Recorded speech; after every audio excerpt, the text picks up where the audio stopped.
As runners, we all challenge ourselves in ways we never thought possible, pushing the boundaries of what we're capable of to smash through targets and set ourselves new, bigger and better ones. This awesome hobby that we share gives us one thing in common, and it brings us together as a community. Whether you're working towards completing your first parkrun or you're a veteran of the sport who's run 100 ultra marathons, we all know the feeling of reaching that maxed out effort and our own red line. Welcome to our podcast, where your hosts Brett Elesmore and Andy Maguire discuss the struggles, the successes and everything in between on our running journeys, as we all work towards the next time we're running the red line.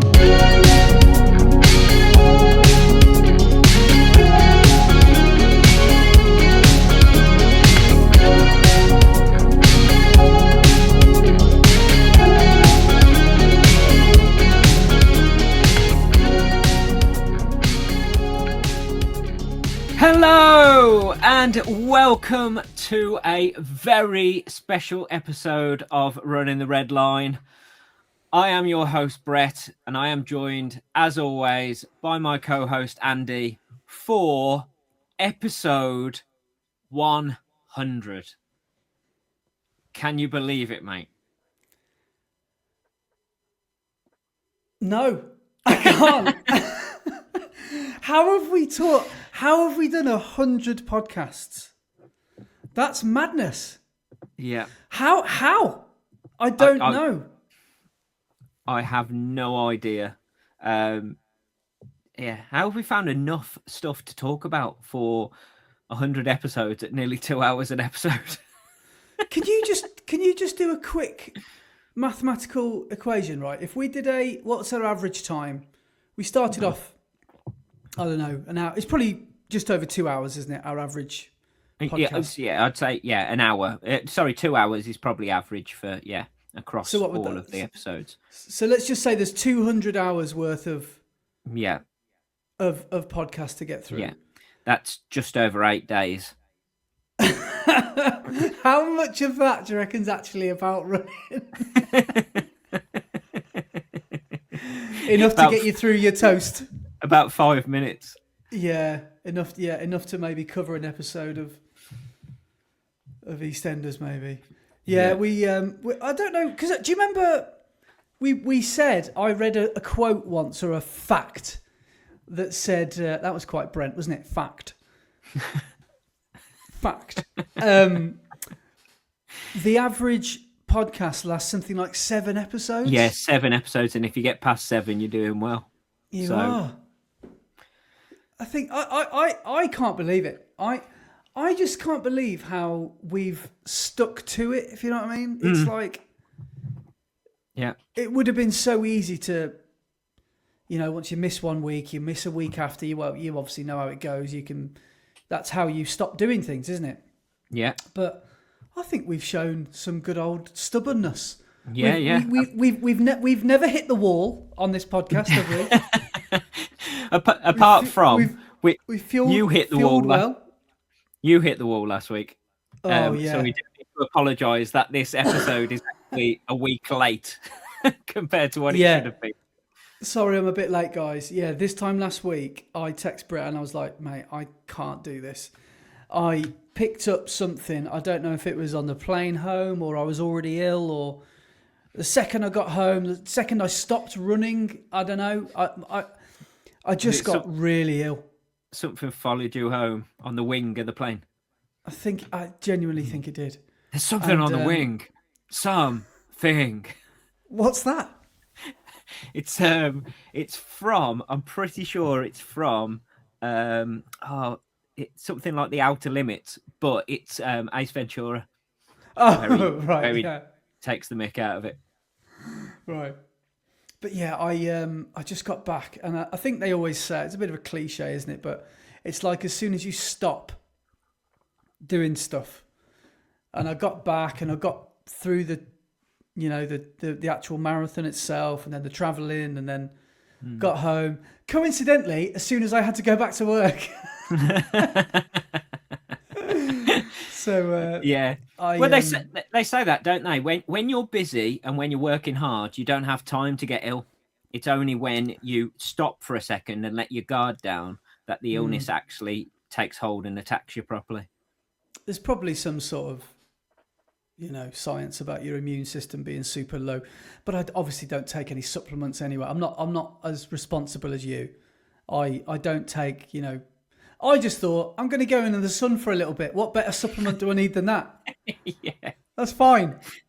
I'll just eat a couple of extra croissants while I'm there. I'll have a bit more orange juice. I don't know if it was COVID or flu or whatever it was.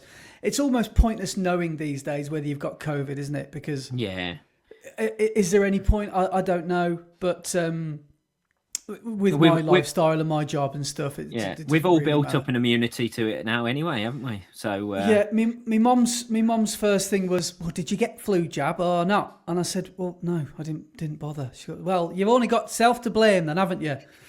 So my mum she wasn't too happy that I didn't get the flu jab, but I didn't because I'm eligible for it. Did you also tell her that you're not 65? Well, because of my asthma, I'm eligible for it because I fall into it's very embarrassing. I fall into the vulnerable category. Yeah. But I've been having the flu jab every, 5 years or so.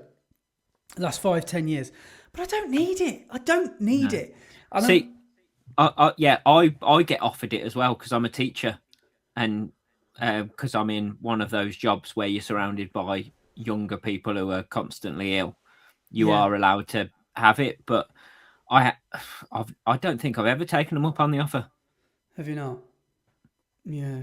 Well, you always go in and you have to answer 100 questions to the pharmacist, and then it's just an afternoon I could just do without. Well, not even that. It's like at half an hour I could do without wasting, basically. It's half an hour I could do without wasting. I'd rather waste a week.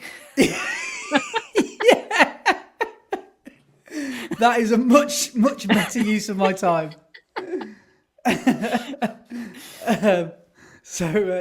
Welcome to my thought process, everybody. Yeah. But I bet you were too ill to actually do any editing as well and stuff like that. So you weren't even productive, even though you were not able to go to work. I wish I'd have had the bloody flu jab now. But I you're right. I couldn't face computer screens and had this weird extra layer of virus where I was like feeling dizzy all the time every time I stood up, and I couldn't really face the screens, and which was killing me because I couldn't even watch the bleeding TV. I couldn't even concentrate on YouTube and stuff. It's the one thing you want from life when you're ill is YouTube. You've got an endless supply of content, and I couldn't even handle that. So I kept having to have lie downs in a dark room. But I'll tell you what the weirdest part of it, and everyone probably knows how this feels when you've had a virus, but you wake up with that weird smelling. This is going to sound dodgy, but welcome to our podcast. You wake up with a weird smell in your bed, as if you've wet yourself. Oh, not again! It is a virus. Honestly, it's the virus. It's the virus. Because you get to a point where the virus is trying to get out of your body, and it smells like urine. Can I just ask a question? How do you know what it smells like when you've wet the bed?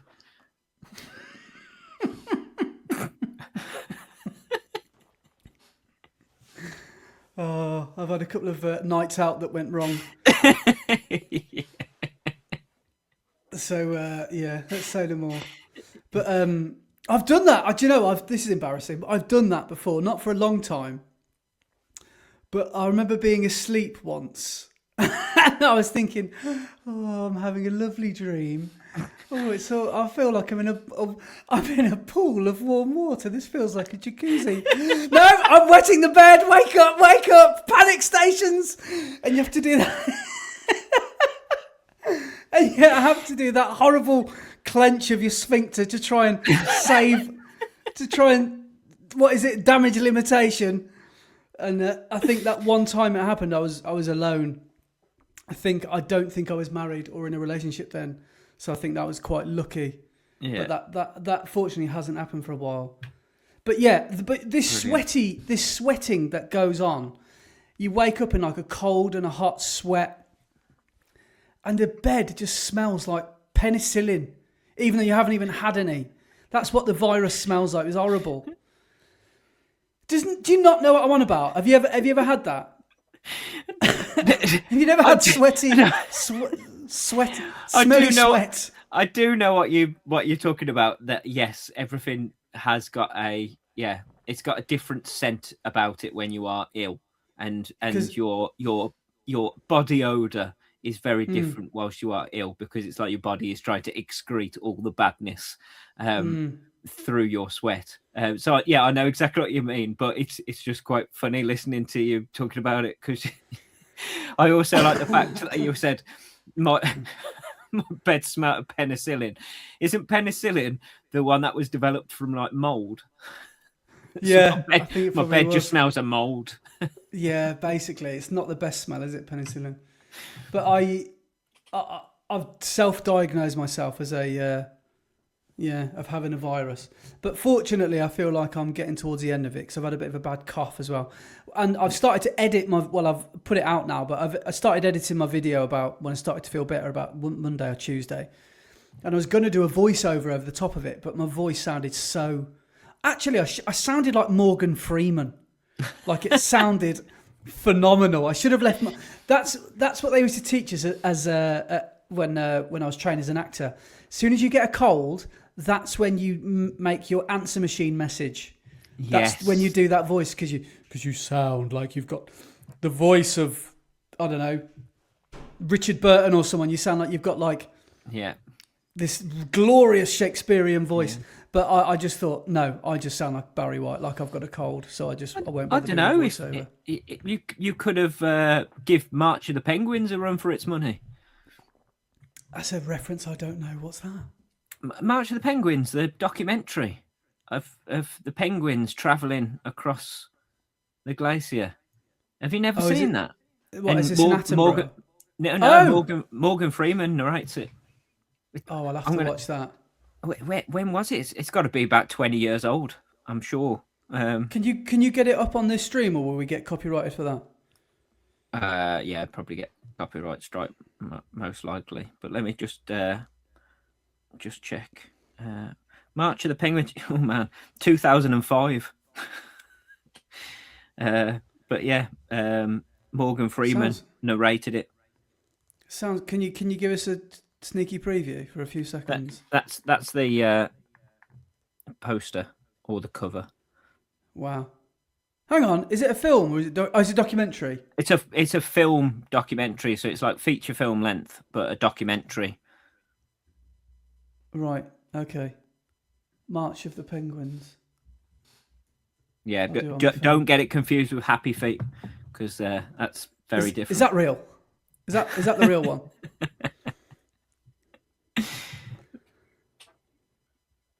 Whilst we've got a quiet moment as well, can I wish you a very happy birthday for yesterday? Oh, thank you very much. Thank you. How was your big day? It's all right. It was all right. Yeah. I have left your age group, so cheerio. See you again in another 5 years. But yeah, you've just moved up into a new age, Kat, and so have I. So yes, I turned the sprightly age of 45 yesterday. Had a lovely breakfast up at the Courtyard Cafe at Tidybig, with my parents and my sister, and it's quite good actually, because we were sat chatting, and all of a sudden, the music, "Happy Birthday" by Stevie Wonder came on, and I looked at my sister and went, "Ha, have they put this on for me?" And as the chorus came in, Kate and Lisa walked towards the table that we were on with a cake with a candle in, singing the chorus at the top of their lungs. Oh, that's good. So that was quite good. So rather than a normal Happy Birthday, I had the Stevie Wonder version, which was quite good. Oh, that's good. So that was nice. And then, because it's basically in the same courtyard as my shop, I then went and dropped stuff off in my shop and got me running kit on and went down to the canal at Tidybig and did a bit of a run up and down the canal, mainly to test out the knee and my other leg. But we'll talk more about that in a bit. Yeah. So that was nice. And then I spent the day working, printing. And then in the evening, went out, did a little bit of a double down to the gym, and when I used the gym for a bit and ran home. And then on the way home from the gym, I went via Sainsbury's and bought myself a pizza, some garlic bread, and a tub of Ben and Jerry's. And then went Nice. home and watched the new Naked Gun film. Oh, Liam Neeson in it. Yeah, whilst Is it eating good? pizza and Ben and Jerry's. Was it good? Do you know what? I actually laughed quite a few times, and it was quite good. Yeah, Because that Leslie Nielsen like humor that is iconic, Yes. isn't it? Yeah, it's not as good as the originals, but it's still got some good funny moments, and there's lots of that type of Leslie Nielsen humor. They've obviously studied that quite closely to get that humor in, and Liam Neeson actually does a really good job. And then Yeah. the female lead to go against him is what's called Pamela Anderson. Oh, is it? Yeah, and I saw the trailer for it, and it did look pretty good. yeah. Yeah. And there's Did you used lots of cameos from like famous actors and sports stars and stuff as well. Yeah, which is quite good. Did you used to watch something very similar called Police Squad? Yes. That was very similar, wasn't Yeah. it? Yeah. Was that the one where they would hold the credits at the very end? So if someone was drinking, they'd like pour a litre of yeah. They'd hold that thing throughout the whole credits. But that's what Naked Gun's based on, isn't it? So the Police Squad was the series, and then they made the Naked Gun based on the series.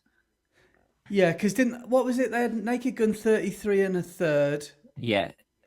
I can't remember all the different ones they had, but they were all silly, weren't they? Yeah. Brilliantly silly. Yeah.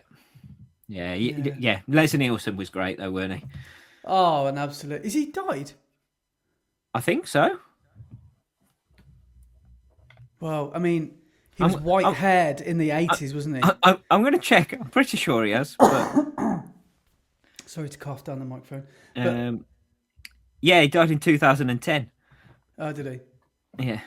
Yeah, he was... I always used to get him confused with the guy from, I think it's Runaway Bride.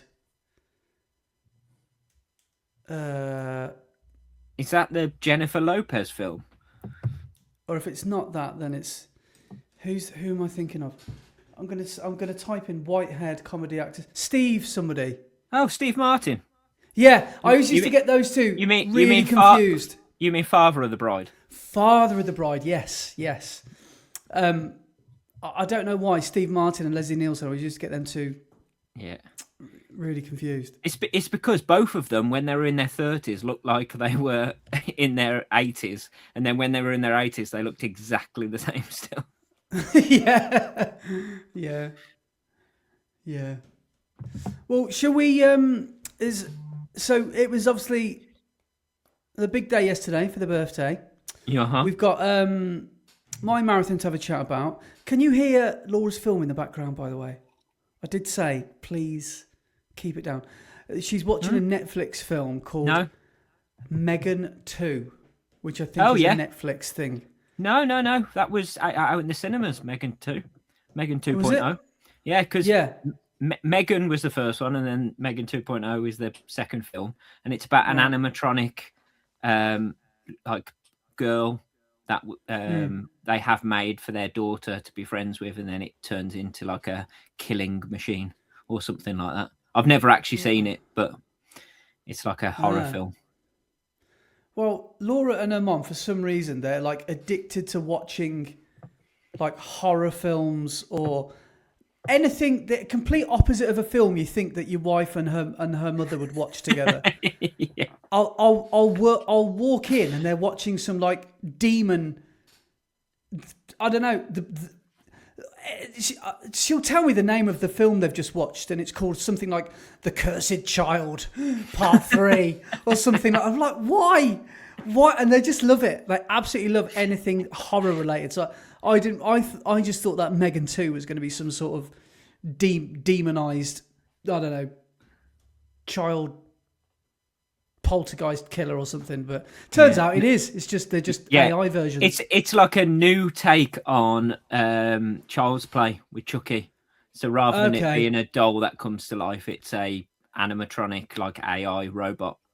Unstoppable, out of control thing that fair enough. But so that's probably one film I probably won't be watching, let's be honest. Have you seen anything good on Netflix recently? Have you watched anything since Stranger Things? Oh, I'm trying to think what I watched last. Should I tell you what I'm watching at the moment? Go on then. Breaking Bad. I'm getting back into it. Oh, nice. For about the 12th, 13th cycle, but I just love it. I cannot get enough of Jesse Pinkman. Walter White, just an absolute bad man. Mike, I love Mike. I love Saul. I love all the characters. Yeah. It's Badger and Skinny P. Is it Skinny Pete who's the amazing pianist? Have you seen that in real life? He's like a concert level pianist. Oh, There's wow. There's a scene in series, whatever the last series of Breaking Bad, where they're in a music shop, Jesse, Badger and Pete, and Skinny Pete is like playing this amazing piece of music. And it turns out I'm pretty sure he's like a grade 8 like concert pianist, but he's also playing a meth head. So brilliant. So that's pretty good. But yeah, are you watching anything new or old? I'm trying to think what I've watched recently. Well, I watched Naked Gun yesterday. Recently, what have I watched? Oh, I tell you what I did watch the other week, which I thought was all right actually. It was in the typical vein of the type of film it is, and it was a bit different to the original, but it's gonna be because of when it was made. And I watched the Toxic Avenger. I don't know if you've ever heard of the Toxic Avenger. Yes, I have, but I don't know. So the original, I don't know why I've heard of it. The original was from the 80s, and it was one of the Trauma films. And the Toxic Avenger was like the one that went big and got a big cult following. But they're like B movies, and the Lloyd Kaufman, I think his name was the guy who like wrote and directed all of the Trauma films, and they've made a remake. But in the original, the Toxic Avenger is originally a janitor, and he's like the classic skinny, nerdy bloke, and he's a janitor mopping up, and he falls into some toxic waste and turns into this muscly like monster. Right. But in the new one, he's still a janitor, but it's Peter Dinklage. Oh, yeah, awesome! But when he falls into the toxic waste, it's a different actor then playing the Toxic Avenger, because he suddenly grows about another half. So the height that he is, add half of that on top, and he's suddenly a lot taller. But it's quite good. It was all right. So that's one I've watched recently. I can't think. I don't get time to watch much really. So do you I don't know. Do you like end of the world style things? Have I talked about The Last of Us to you? Yes, you have. Yes, yeah. I think we chatted about it on here. Yeah, because we were talking about cordyceps. Yes, yeah, that's it. And I can't remember if they've done 2 or 3 series of that, but I'm up to date on that. That was really quite good. That's one of the. No, I won't say what I'm about to say because I don't want to give any spoilers away. But it's one of them shows that keeps you on the edge of your seat. It's really quite good. Yeah. So I'm already looking forward to the new series of that. And it's got Pedro Pascal in it. He's just so cool. Yeah. Oh, that's something that's coming out soon. Which actually, when I first saw the teaser trailer, I was like, because the teaser trailer came out during the Super Bowl, and I was like, oh, I'm not sure whether it's going to work. And then I saw the actual trailer, and I went, do you know what? That looks really good. And they're making a film version. Well, instead of making another series, they're making a film of the Mandalorian and Grogu. Oh, are they? Yeah. So, and it actually looks quite good from the actual proper trailer. So, yeah, I'm looking forward to seeing that. But what was I going to say? What? And I also saw the trailer for the other day, the Peaky Blinders film, Yes. which looks great. Yeah, I feel like I need to rewatch the series before, because I will want to watch that. Yeah, But because in that new film, Tommy Shelby has obviously disappeared from the limelight of the gangster world, but his son's taken over and is like running right. things. And his son is played by what's his name from Saltburn? Barry Keoghan. Yeah. No way. He's a Yeah, good little actor, he is. yeah. So he's playing his son. Right. Yeah, he's one of those actors that's a little bit, he kind of makes you feel a bit awkward, doesn't he? He's quite, he's just got the ability to make you feel a bit, uneasy, a bit like sort of Daniel Day-Lewis kind of thing. And not saying that he's the same sort of level, but I still haven't watched,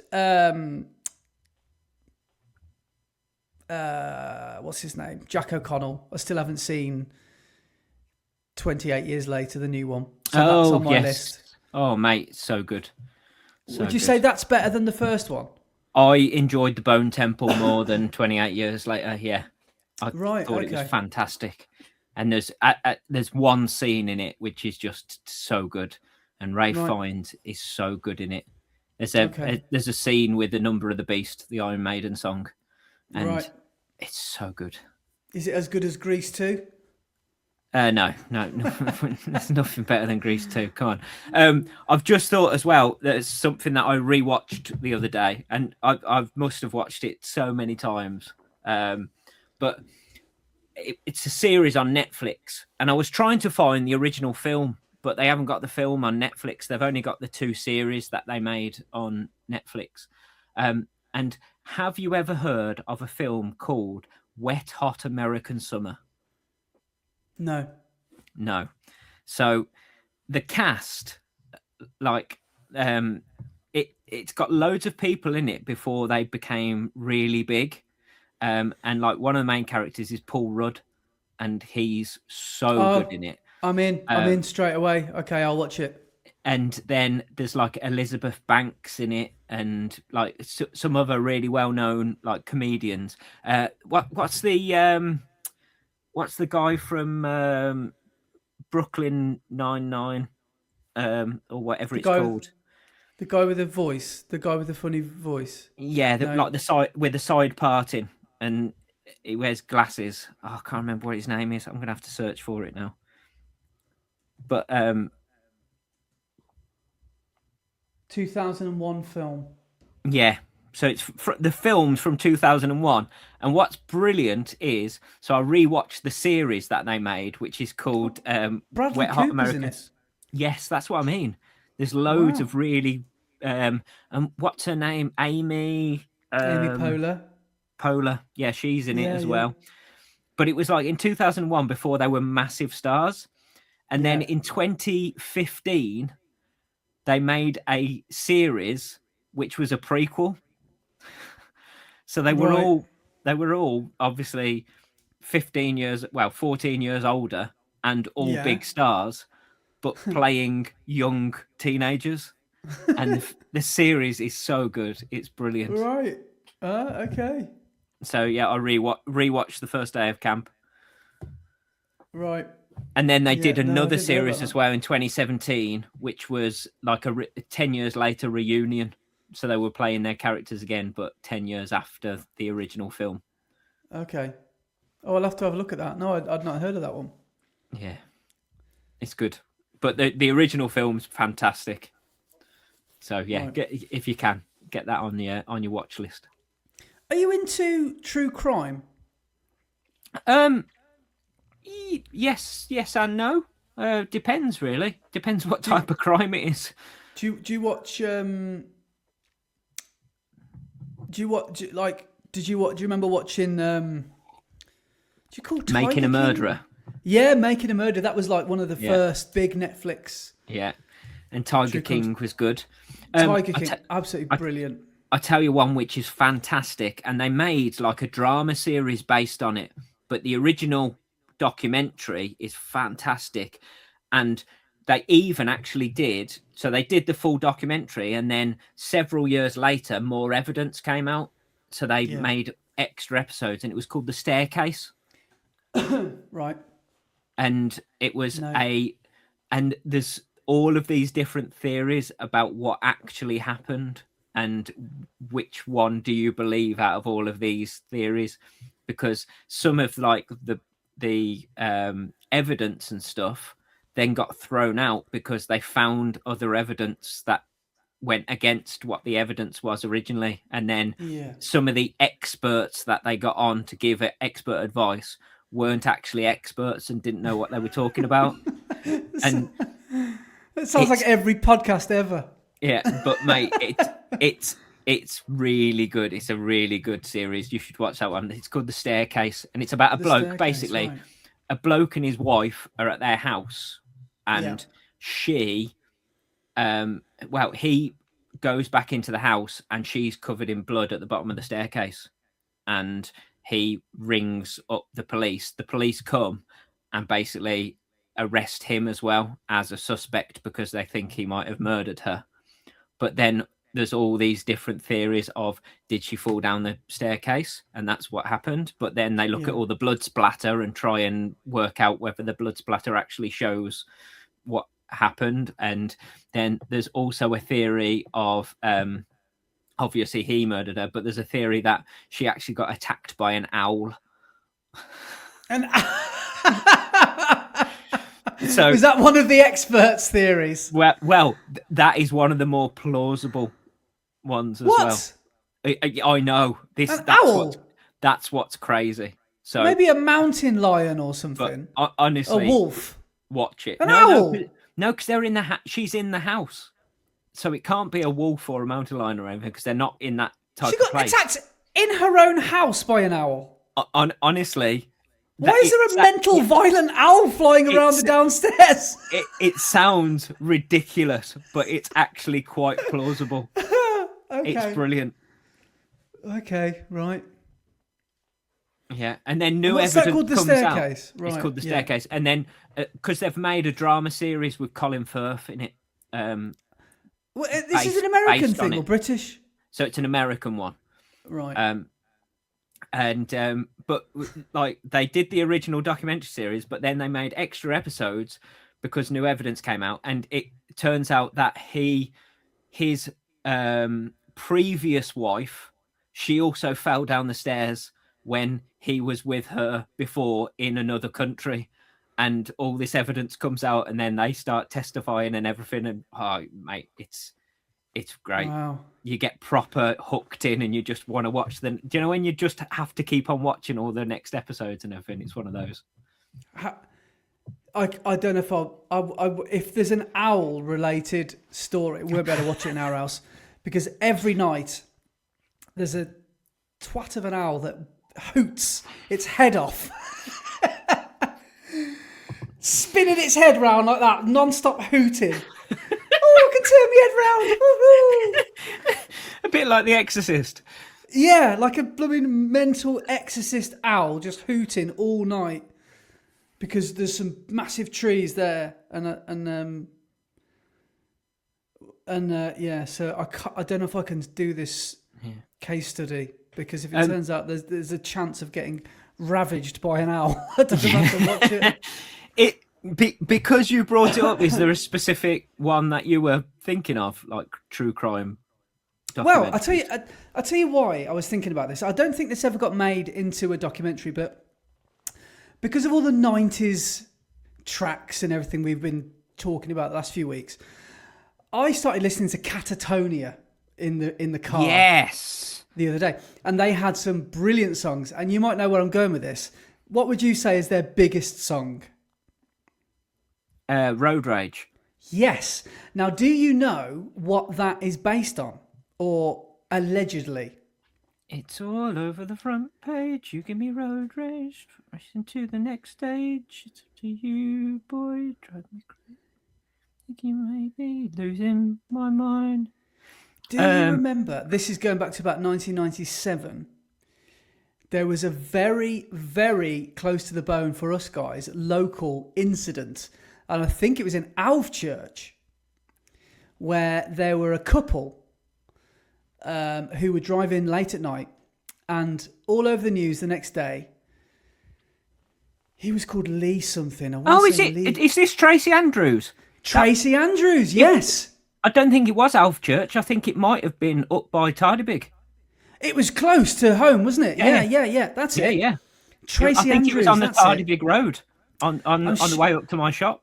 Now, I'm sure her boyfriend was called Lee something, so maybe I should actually maybe not make this up and use fact here, but it's more fun when you speculate. Yeah. But anyway, I remember that case coming out, and for about 3 or 4, maybe 5 days, a story broke that she said they were attacked when they pulled over by masked attackers, and her boyfriend was stabbed and left for dead in the middle of the road. And after a bit of a police investigation, they found sort of no evidence to support that. And it turns out that she had stabbed him and killed him, hadn't she? Yeah. And left him in the car to die. And I'm pretty sure, because that made pretty big news, didn't it, in the late 90s? Maybe it's really big news for us because it was only down the road. But I'm pretty sure that's where road rage, catatonia, comes from. I could be wrong, but I think it is. And what a track that is, by the way. What a song. Yeah, great tune. Sorry, I have just gone on to Netflix just to see if The Staircase is still on there, because I know obviously the Colin Firth drama, but it is on there. Is it? Yes. And there's 13 episodes. Right.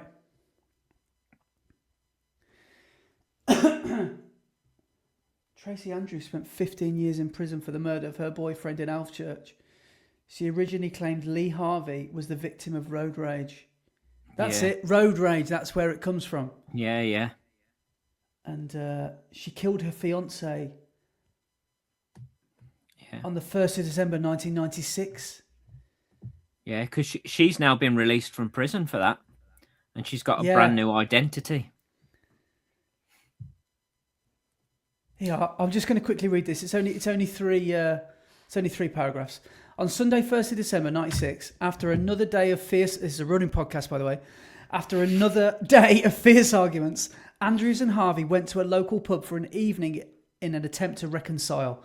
Andrews claimed that on the way back to their flat in the Becks, Alvechurch, later that evening, the pair became involved in a road rage incident with 2 men.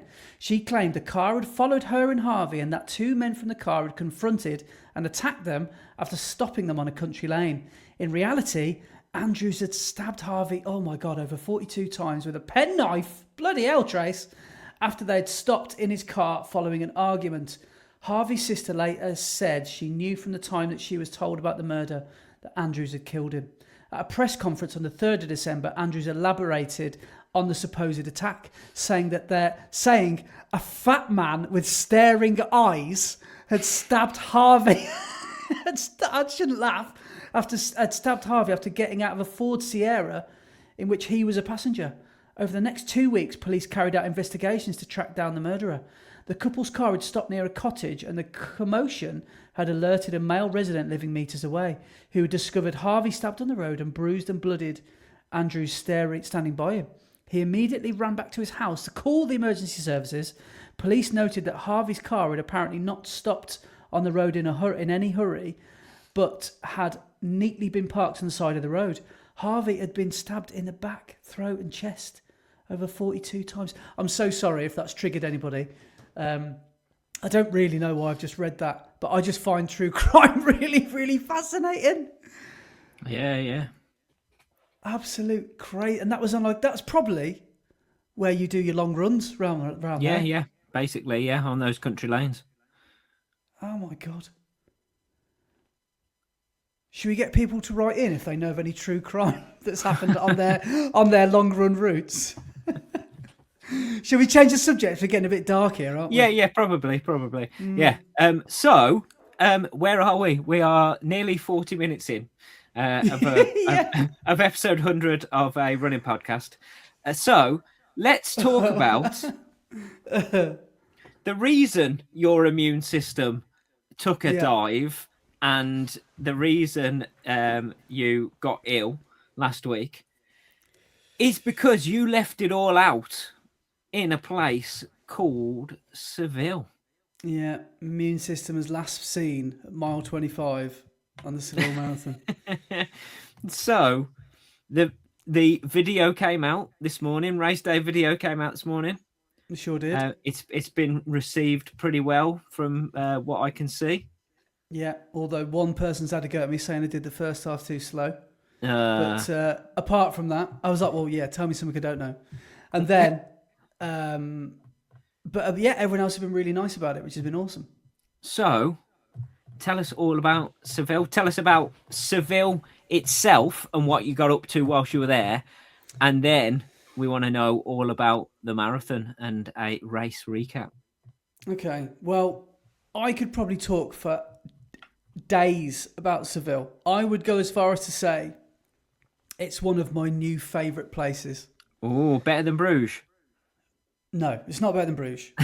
Me and Law, that's the yardstick that we measure everything by. Is it better than Bruges? No. Sorry, I can't. This virus still ain't quite gone. But it was really good. And I tell you what, one of the best things about it was really quite cheap. So reasonable. So reasonable. Like you'd go out for dinner and we'd get the bill and it'd be like €24 or something like that. And we'd had 3 or 4 tapases, and it's just such a brilliant, and that's not the main reason I liked it, by the way. The food, the tapas, that might be as well. Maybe I've got a romantic idea of Seville now. But I think tapas is the way forward. Because you order, the waiter will come over and take your order. And with tapas, I actually didn't realise this. It's a bit like the Japanese food culture. When your food's ready, it's ready. And you have it in what order it comes out of the kitchen. Yeah. And it's just such a good way to eat because you feel like you're always eating and nothing's going cold on your table. It's quite a social thing. It's shareable. Everything's, you're both having the same sort of dish. The ham, I'm sorry to the vegans out there and the veggies, but the ham, the Iberico jamon, is a different level. We went to this one tapas restaurant and we had some ham croquettes, and they were life-changing. They were unbelievable. So good. The same restaurant, I had an ox cheek. I didn't even really know what it was. It was an ox tail. It was an ox's tail. That's it. It was called Coro de Toro, something like that. Doesn't Coro mean bum? Mark with a C, please confirm. I think I had a bull's bum. Maybe it was. Hopefully, it wasn't some sort of anus or something. I don't know. I'm going to do a Google Translate on that whilst you're talking. So, what did you say? Coro? Coro or Colo? Okay, Colo de Toro. Yeah, carry on, and we will find out. Or just type in Ox's anus and see what comes up. And it was like a slow roasted, almost braised steak kind of feel. That was amazing. The patatas bravas was amazing because in every restaurant it was different. So, for example, one restaurant we went in was go on, what have you found? How do you spell the Coro? Was it C? It wasn't with an N. It was Coro. I'm sure it was. Well, I've just put in Coro de Toro. It's come up with bull chorus. What? It's a bull. Yeah, it was a chorus of bulls. Was it Koros? Anyway, I can't remember. It was an ox tail, basically, and it was. If it's chorus, it's bull choirs. That's it. It was a bull choir. It was a choir of bulls. And yeah, so every restaurant we had, the Patatas Bravas, which is like entry level British, our only knowledge of tapas, or a lot of us, which is like basically chips, fried potatoes with a sauce which is almost like a garlic mayo with paprika. So it's kind of this reddy, yellowy, kind of mustardy colour. That's it! Cola de Toro. It was amazing. That was phenomenal. Cola de Toro. And but yeah, the Patatas Bravas was different in every restaurant. So the first, one restaurant we went in, it was almost like fries.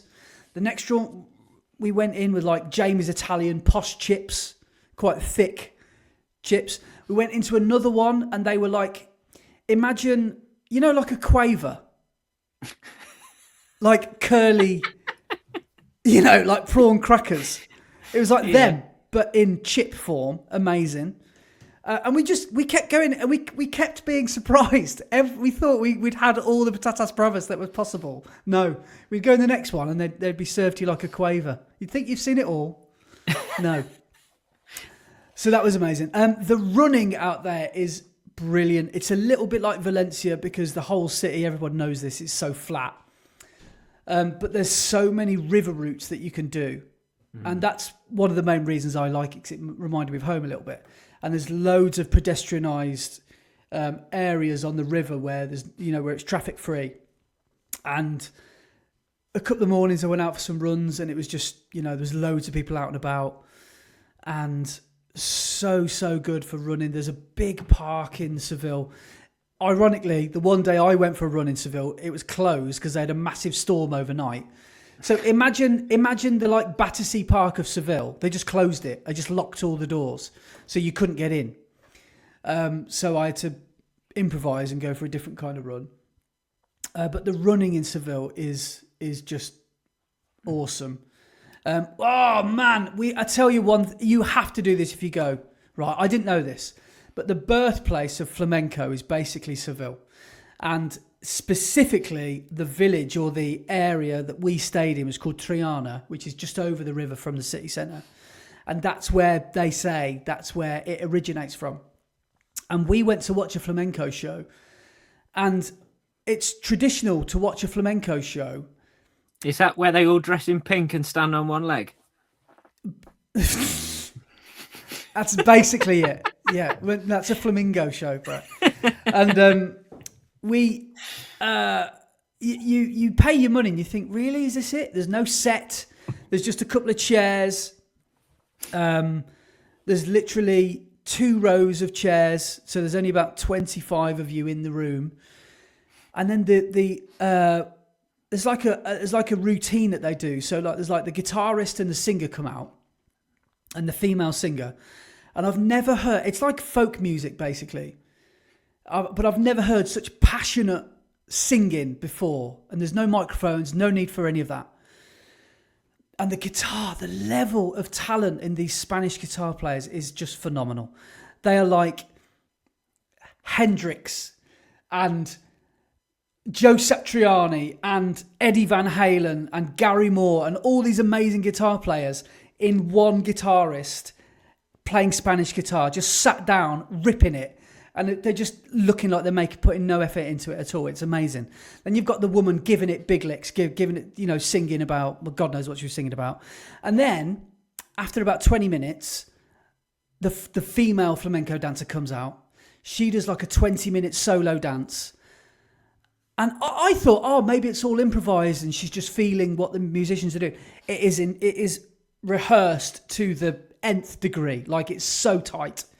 It cannot possibly be improvised, because there are moments where they all clap And they all know exactly where they are yeah. in the music, and it's just phenomenal. They never look at each other when they're doing an intense moment. And then the boy comes out, and I thought it would be almost like a really sexually charged kind of show, like almost like a tango or that sort of thing. But it wasn't like that at all. It was almost the story that I think they were trying to tell was, this is our village and these are our two best dancers.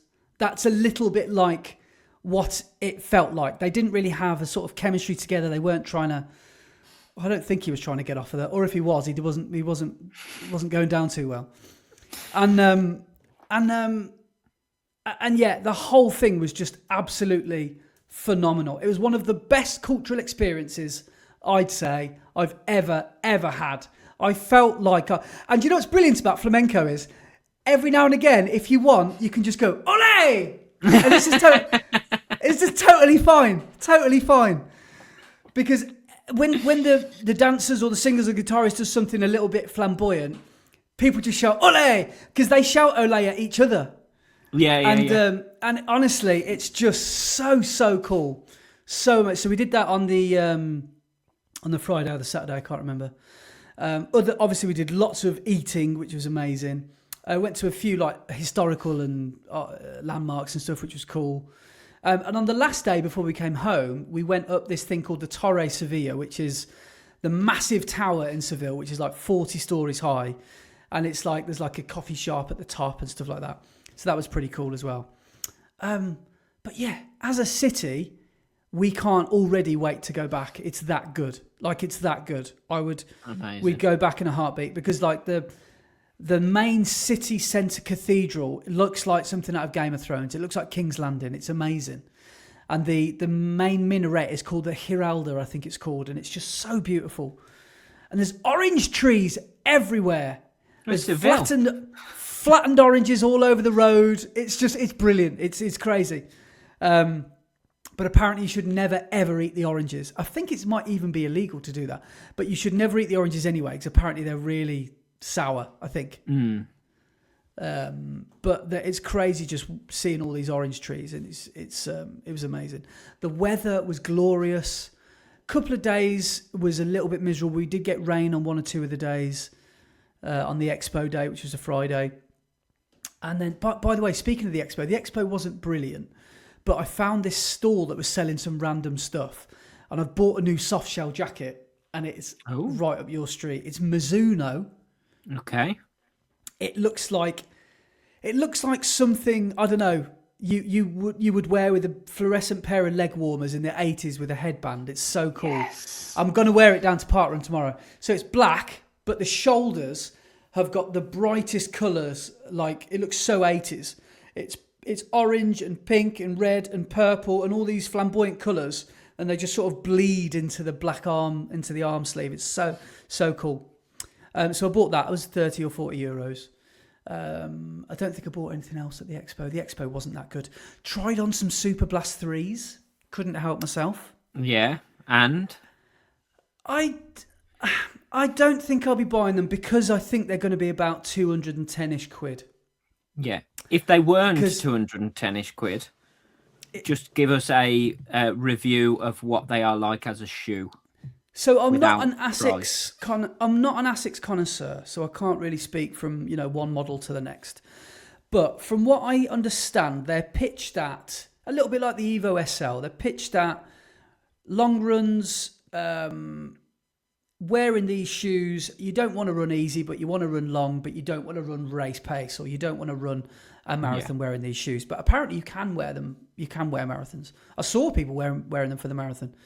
But they felt very stable, which is something I'm not quite used to, because I don't really have quite a wide-fitting, stable shoe in my sort of rotation, because Adidas wear probably the majority of quite a narrow fit for my foot.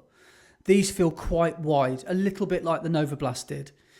And they feel very, very stable and very light, like a bit like the Evo SL. You feel like saying, is this a carbon shoe? You can't really tell whether it's a trainer or a racer. It's a bit like that. But from what I understand, it's basically based for people that want to do tempo workouts, I think, and long runs. So we'll have to get our ASICS man Rob on that just to confirm. But I think that's pretty much how it's pitched. What were they like underfoot? Comfy? Well, I wore them on the treadmill up to about half marathon pace, and they felt good. Yeah, they did feel very good.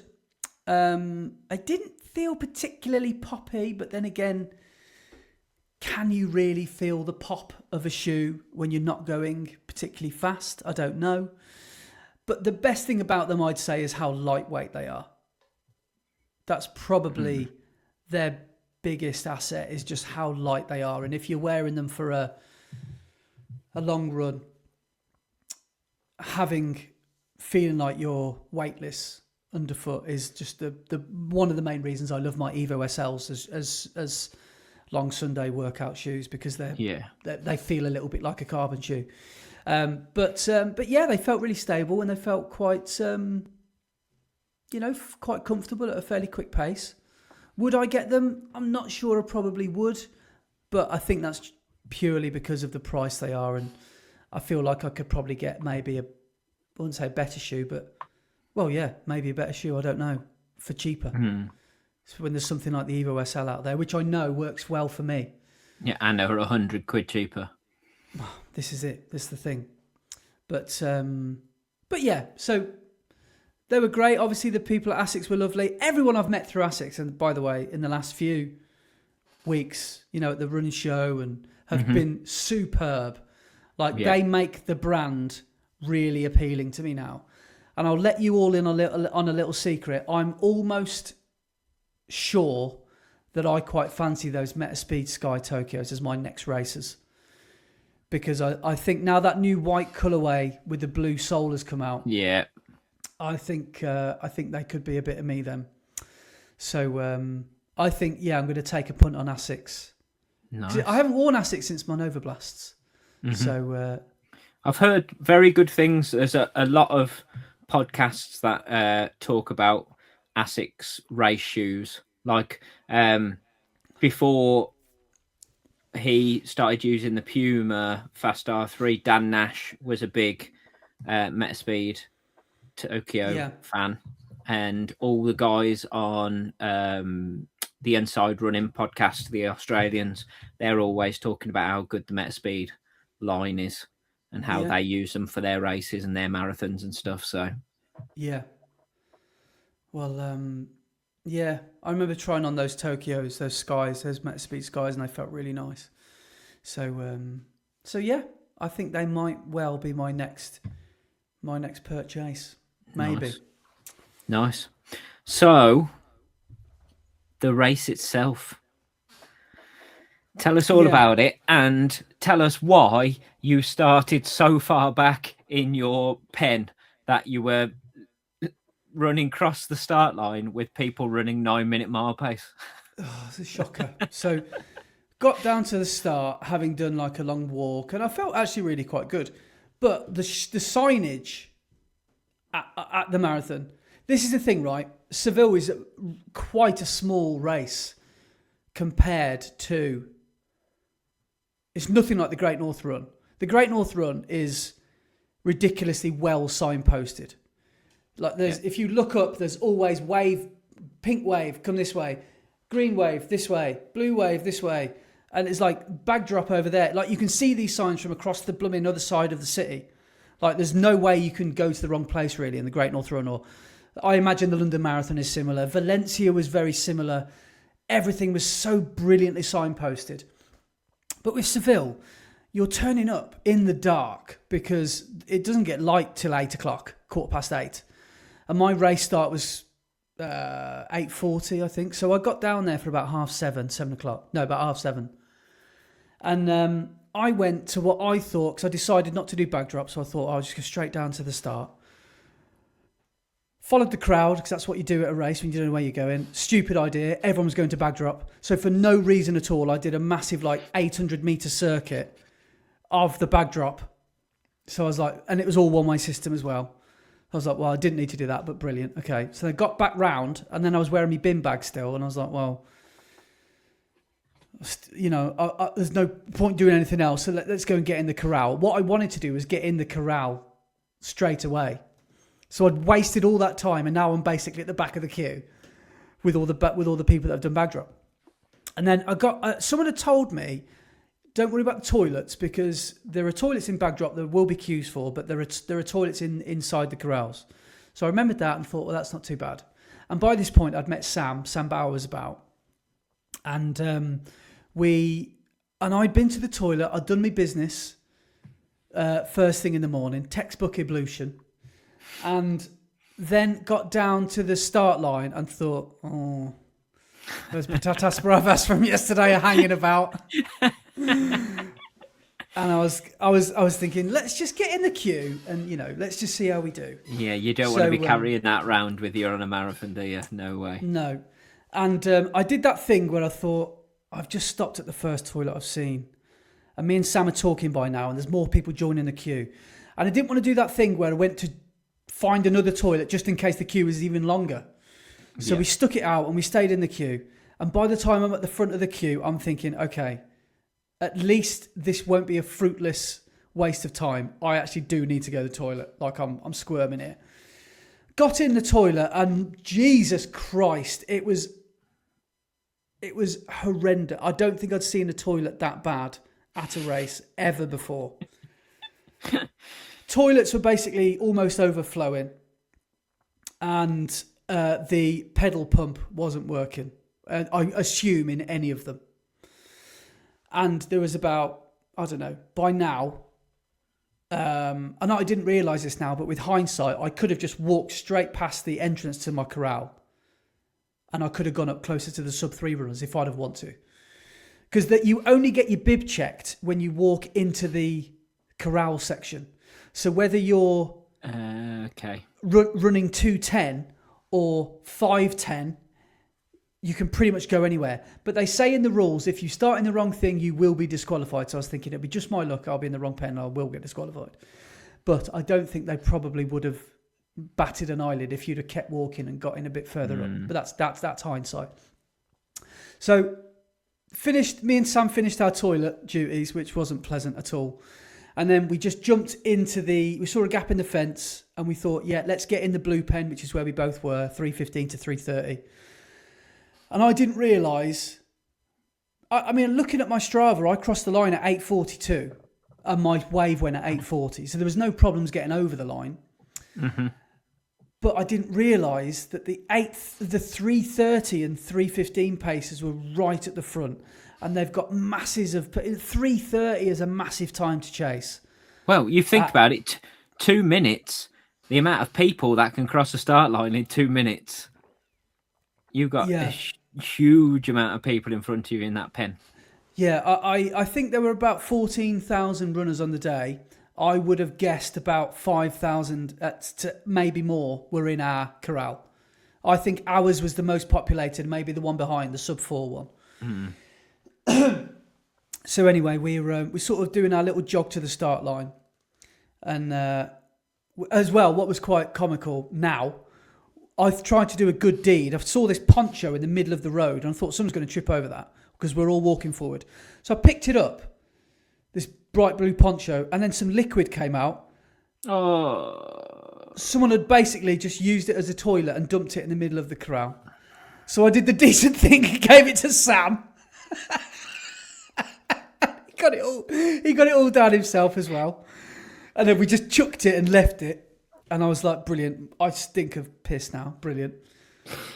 That's probably where I got my virus from. Thinking about it, isn't it? That poncho.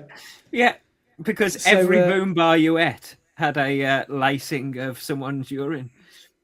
Yeah. And that toilet as well. I don't know how I didn't get some sort of malaria from being in there. But in the toilet, my guardian angel was obviously watching over me in the toilet because someone had left a pack of tissues. Ah, amazing. So I could at least wipe my arse as well. And you kind of tactically cover over your little bit of artwork you just left. So, do you not take toilet tissue with you to the start of a race, no matter what? No, that's an error. An error. I should have. No matter what race, whatever distance, I've always got some wipes in one of my pockets of my shorts. Yeah. See, that's just clever. I didn't. I'll tell you what my thing is. I'm normally far too picky to go in the toilets, and I just think no. I'd rather just have shooty ass the whole way around. But I was like, no, I have to go. I have to go. I have to get over myself and go to this disgusting toilet, and I'm actually really glad I did. And so we got over the start line, and it was slow going because I was at the back of the pen. I should have bullied my way to the front of the pen, but I didn't leave enough time. The toilet queue was about half an hour, and I got into the pen about 5 minutes before our gun went off. And then I remember looking at my watch, and I think I did. My target pace was 4:30. I did a 4:46. At one point, I was running slower than 5:30 a k. So I was running 9-minute miles. I was with the sub 4 lot, and I was like, I don't want to get too impatient and be sort of ducking and weaving out the way, but I've got to go here because if I don't, I could really box myself in to the point where I could lose maybe minutes in that first half a mile. Luckily, I managed to get through, and then as I got moving after about a mile, it did start to slowly spread out. So I got through that. I've got most 5k splits here. I think I've memorised them anyway. But I got through my first 5k at what I thought was 23 minutes flat, but it was 23:07. And you were hoping to do 22 and a half, weren't you? So yeah, you're already 36 seconds down after the first 5k. Yeah, so I was up against it straight away, and it was just a case then of I've just got to speed up. I've got to ignore what my watch was saying, and I know this. A few people have said this on my YouTube, like, why didn't you manually split? And I should have. Now, I don't think I'll ever do a major marathon or a big city marathon ever again and not split my watch in 5k splits manually.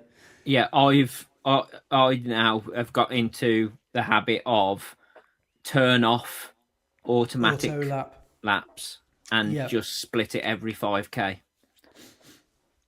Yeah, I think I just like the idea of an auto lap because I like to know the pace of the lap I'm running. Just because I don't want to be going too fast or too slow. Yeah, but if you turn off auto lap and just split it every 5k, it will give you the pace you're running for that 5k until you lap it. Yeah, because I get your it, lap is But I think I was worried. I tell you what, I was worried. I was worried I'd miss the boards. That's another complaint I've got about Seville. All the boards are 3 foot high. I didn't like London Marathon. They're up there. They're hanging as high as bridges. They're massive, big things, aren't they? Say mile 1, mile 10, whatever. Yeah. I didn't see a board. Luckily, I wasn't splitting every k because I didn't see a board until 5k. Like there was just no way of physically seeing it. So that wasn't great either. But got through. The first water station, by the way, was only on the left-hand side, and it was screwed bottles. And I was like, well, that's not ideal because I've got to take the water cap off myself. I mean, that's a bit of a first world problem, isn't it? But at least it was bottles. But well, it wasn't. That was the only bottled water station we got. So from then on, every 5 to 3k, it was cupped water from then on. Ugh. But paper that first water station, plastic? Paper. So you could at least you could at least pinch them, and the water station, especially that first one, was a mess because they only had water on that first left hand side, and everyone sort of realised as they were coming to the end of it, the water's I won't get any for another 5k, so I need to get some now. So everyone sort of darted over to the left, and then you've got the people trying to get away from the water station. So that was like, this isn't ideal. But anyway, so I got through that, and then then I got to 10k in 22:58, so getting slightly quicker. 10 to 15k, 22:35. Right, I'm cooking on gas now. But by now, I don't know what I'm 5k splitting because I'm just looking at my auto laps. Yeah. And all I know is that I want to try and get to halfway in 1:35. But I got to 10k about 300 meters before, no, 150 meters before I got to the 10k board. Mm-hmm. So I thought I'm miles off now pacing. I've got to now run way faster than I think I've got to run. And just skipping forward, and then I got to 22:35, 22:31. Then I got to halfway at just over 1:30. I think it was 1:36.09, something like that. And I panicked a little bit because I wanted to be there for 1:35. And I remember just thinking, you idiot, why have you left yourself so much work to do now? But I almost was a little bit annoyed at the world. I didn't want to blame the world for my problems, but I felt like saying, my watch has just told me I've run a blooming 1:33.5 half marathon, and here I am crossing the official halfway at 1:36. But I knew not to be that guy, and my watch is, I think you'll find my watch is right. The course measured long. I'd have been on to official, unofficial time for you. So, then I got through halfway and I realised that's when I had to do my smooth criminal. That's when I had to really start to lean into it. Lent into it a bit too hard. 20 to 25k was 22:11. So, I'm speeding up now. Nice. And this is where my splits start looking a bit sexy, to be honest, because 20, 25, 30, 22:31, 30 to 35k, 22:35. This is the one I'm most proud of. 35 to 40k, 22:29. So really nice. Really quite pleased with those splits. So yeah. Was that the split though, where you did a stint of 5k pace? The stint of 5k pace was the one before it, where I clocked to 3:34 a k for a few meters. On the video, you can actually see you completely change your cadence and your stride, and all of a sudden you're sprinting along. It's brilliant. I know. I just completely lost it. But I've decided, right, I tell you why that happened, because I've made a conscious decision now, and I've said this before on the podcast, where I used to be like, come on guys, let's hear you make some noise. Come on everybody. I used to love playing like up to the crowd. DJ. Yeah. Do you know? This is a little dig as well. Do you know my favourite people are the people that make people who are watching a marathon feel guilty? I love those people, and they almost have a go at a crowd for being silent. But they're just trying to watch for their person, mate. They're not here to see you. Come on, let's hear you make some noise, for God's sake. Anyway, so my new thing is, as boring as it is, don't waste energy on the crowd, which sounds awful. But do you know what I mean? The amount of times I've gone, come on. I'm like, Andy, chill out, mate. You're in the first 5k. Do you know what I mean? Yeah. You can lose so much energy that way. And they say you get it back from the crowd. You don't. You absolutely don't. You get it from not behaving like a football hooligan in the first few miles. And of course, if your whole purpose is to have a good time and enjoy and have a dance with people, totally fine. That's not the reason I was in Seville. I was in Seville to run like an efficient, diesel-powered Ford Galaxy. Sorry, Mom, but I'm just thinking about your car. That's what I'm thinking. I just wanted to be reliable, efficient, and just not change gears if I didn't need to, and just almost have tunnel vision the whole way through.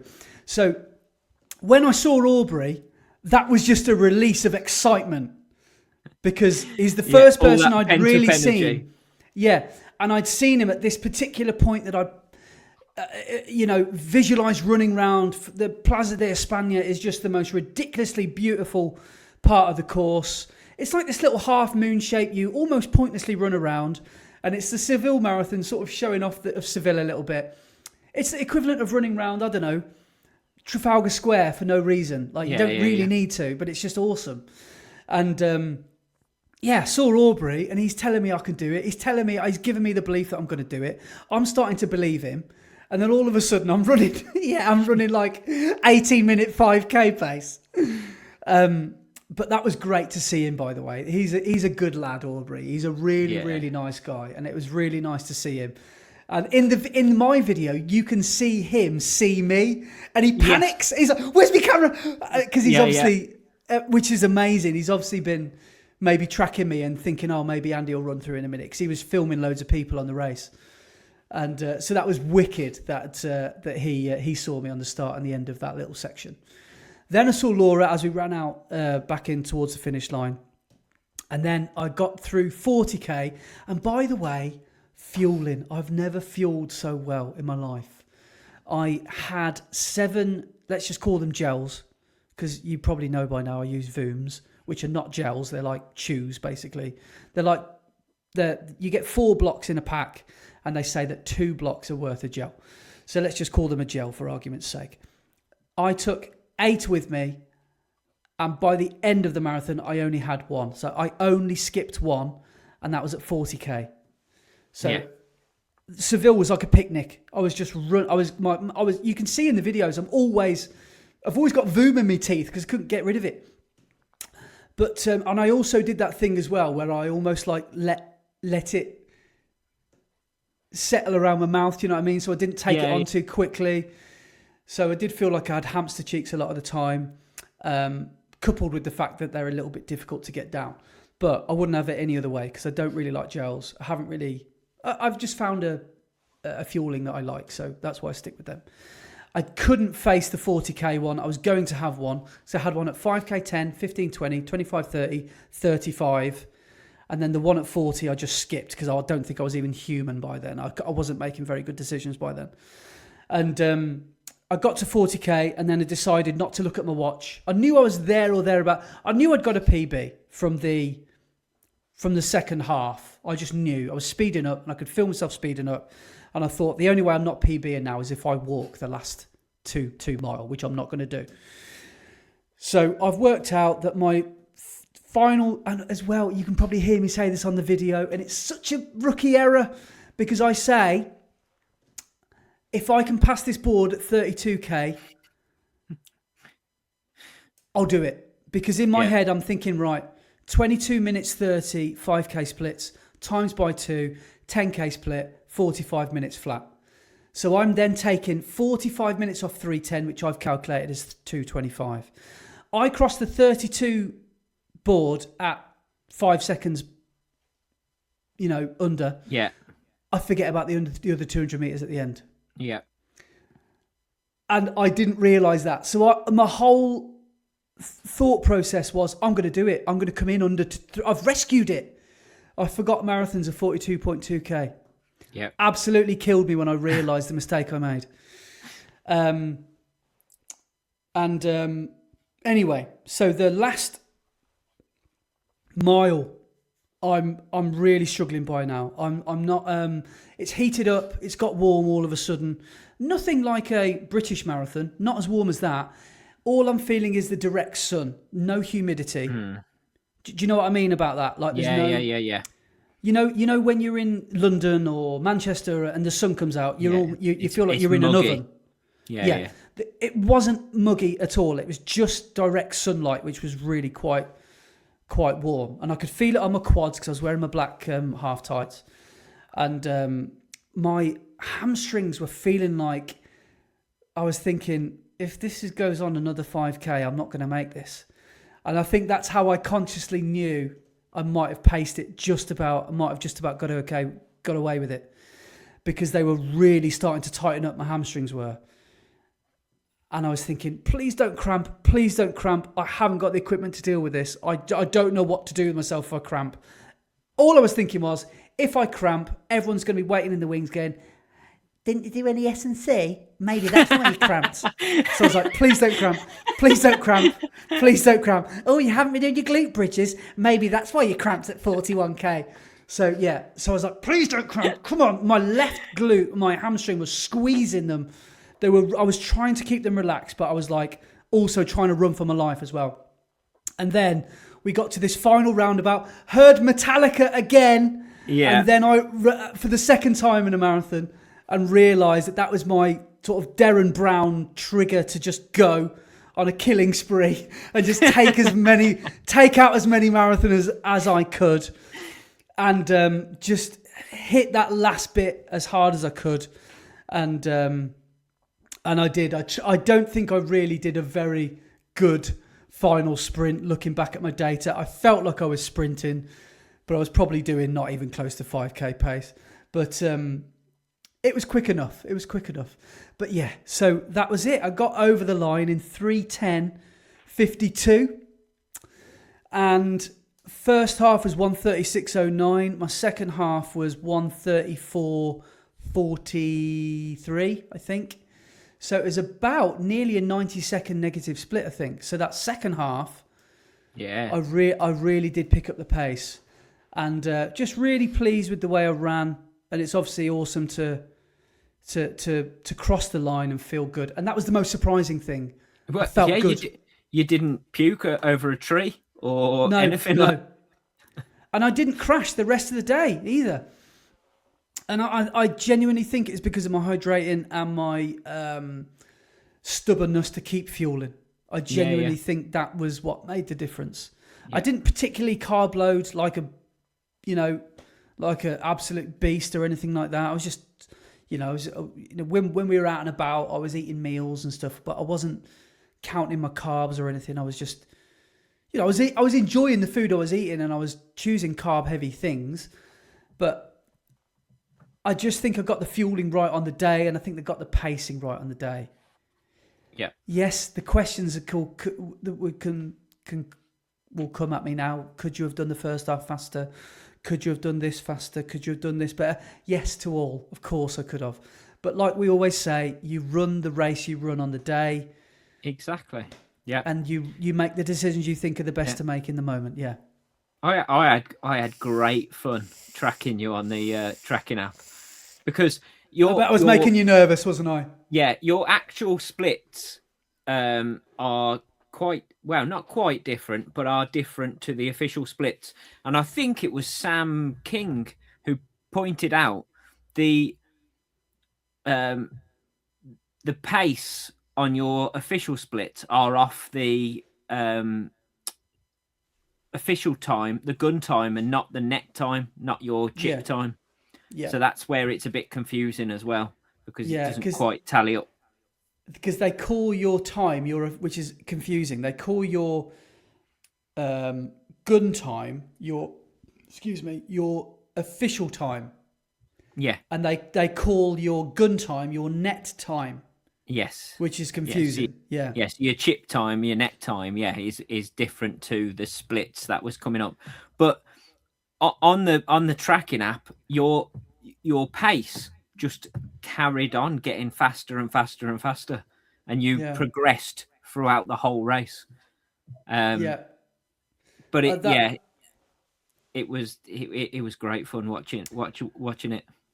Do I have any regrets, I hear you ask? Maybe that first 5k, I could have done it 30 seconds quicker. I hate to say I told you so, but I know.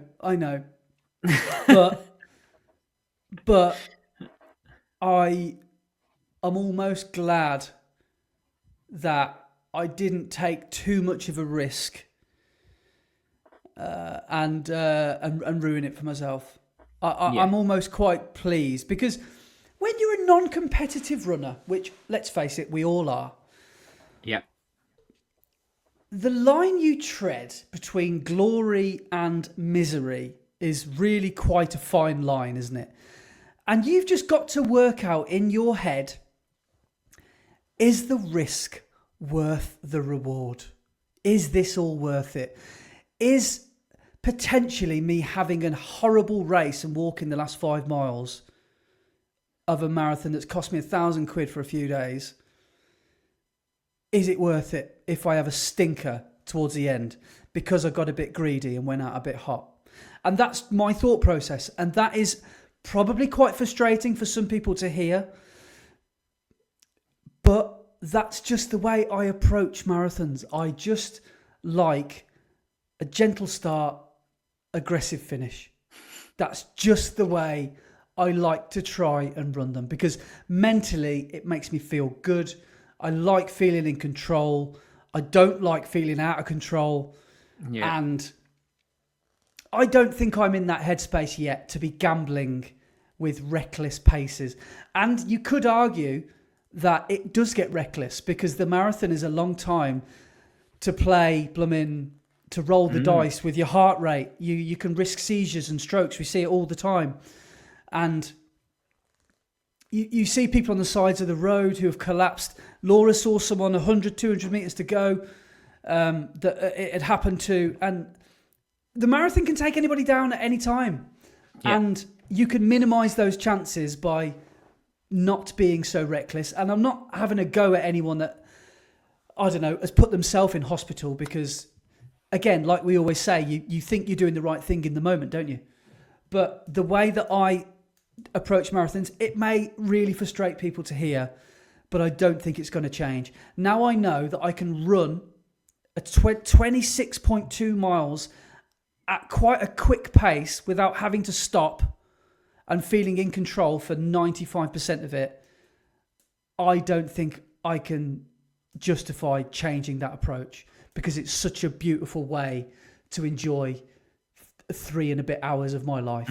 Like it really is a good way to enjoy the sport.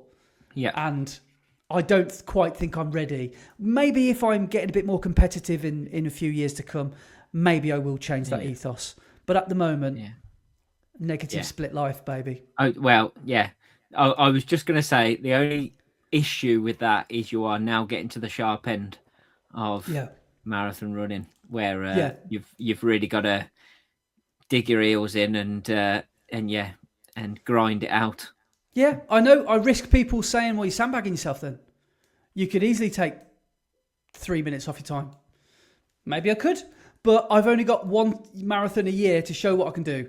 And that's the amazingness of it, isn't it? Yeah. That's the beauty of marathoning, that you only get one chance. And however you approach it is your way. Yeah. Yeah. Yeah. And you did it fantastically. The fact you negative split like you did, amazing. And still getting the time that you were aiming for. You were aiming for a 3:10, and you got a 3:10. Yeah, like to run a 1:36 and then a 1:34, like that's mental to me. When you take a step back and you think, Jesus Christ, only a few years ago you had to hold me and to run a 1:36. Like, and think about it, right? How many years ago was it that you were running an all-out, as fast as you possibly could, 10K at 45 minutes? And now you're running 32K, and then at the end of 32K going, I only need to run 45 minutes now for this listing, and I'll be all right. And I'm 32K in. Yeah, I know. So sometimes you do need that little bit of perspective. But yeah, I could have done it faster. But that just gives me, honestly, just gives me... The other issue you've got is those 10 minutes you've just taken off your PB. Yeah. The next 10 minutes are going to be twice as hard to take off. I know. It doesn't work like that, does it? I know. I watched this Jack Daniels thing where he called it something of diminishing returns, and he drew a curve like that. And he said, if you're... if a 5-hour marathoner and you're looking to do a marathon in 4 hours, that hour is arguably easier to take off than someone who's running 2:20 who wants 2:19. Yeah. Like the margins are that difficult, and that tight. And he said like all sorts of things, along those sorts of lines. And I'm well aware that if I want to run under 3 hours, I will have to change my tactics, I think. But then again, I look at Chloe, who did a negative split for her sub-3 with what looked like a breeze. She just easy for it. And how awesome would that be one day for me to try and negative split a sub-3? But I wouldn't be surprised if when that day comes, because I think it will, when I'm stood on that start line, I wouldn't be surprised if that's how I approach a sub-3, to try and negative split it, to try and run through half in 1:30:30 or something like that. Yeah. But every marathon you do, you get a little bit more savvy about pacing and how to split your watch and how to split your time. Yeah, you may be the same height as them, but you are the complete opposite to the Japanese. Yeah. They could not have less in common with me, could they? Yeah, they go out kamikaze and absolutely blow up in the second half, whereas you, are the complete opposite. I've just got this obsession with not blowing up. I don't know what it is. I don't know if it's a self-preservation thing or if it's a pride thing or if it's a health thing or if I like things to be neat and tidy where I dot the I's and cross the T's. I don't know what it is. I just like a negative split approach. It's because you're a wimp and you're scared. I nearly bit them, didn't I? Did you see me nearly bite? Did you see that? I nearly bit then. You nearly got me. You nearly got me good. Brilliant. Oh, I nearly had you then. I was like a little piranha. But yeah, I think my strategy for 10K half marathon will not follow that. I don't think I'll try and negative split those races these days anymore. Well, you've changed your outlook on a 10K anyway from Telford. You went out hard and tried to hold on, and that was completely different to how you've ever done a 10K before. So yeah. Shall I see where I should? How do you find your equivalent times? Is it Jack Daniels? Good question. I don't know. I've never really done it. Jack Daniels equivalent times. So if I type in my no, I don't.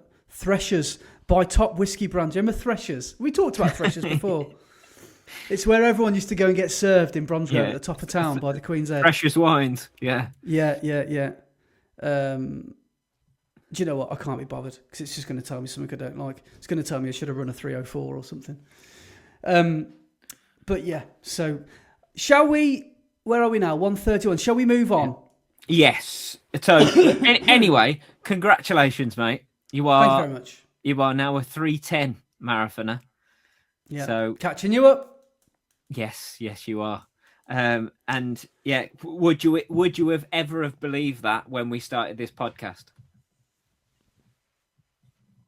Yes, in a weird way. Ooh. Because I'm starting to believe that I've got more. Do you know what I mean? Yeah, you started to believe that. But when we started the podcast, do you think you believed you could run a 3:10? Maybe not. I think Valencia was my first race where I had a bit of a breakthrough because Newport didn't go so well, which I did. That was the first race we did when we did the podcast. That was another one where you finished and you felt great and then ended up in a ball on the floor. Yeah, in a chundering mess. Dry heaving in someone's front garden. Yeah, oh, good times. We all went for that drink afterwards and I just had my head in my hands.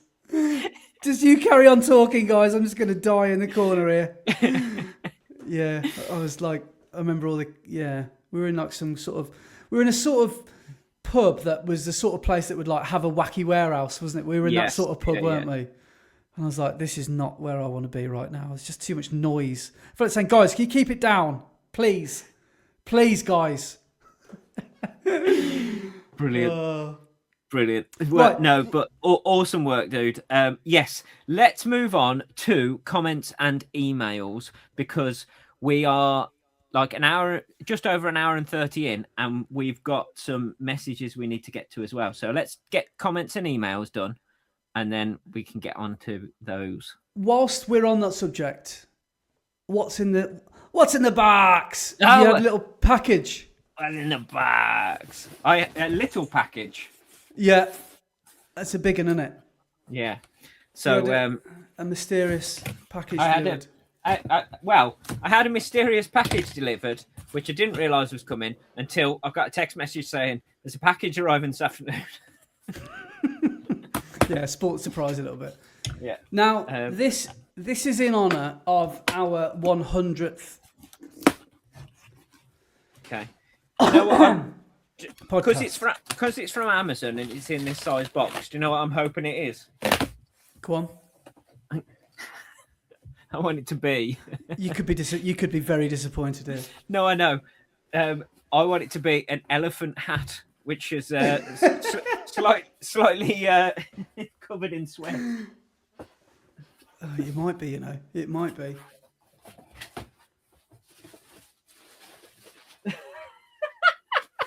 Have you got one as well? Yes!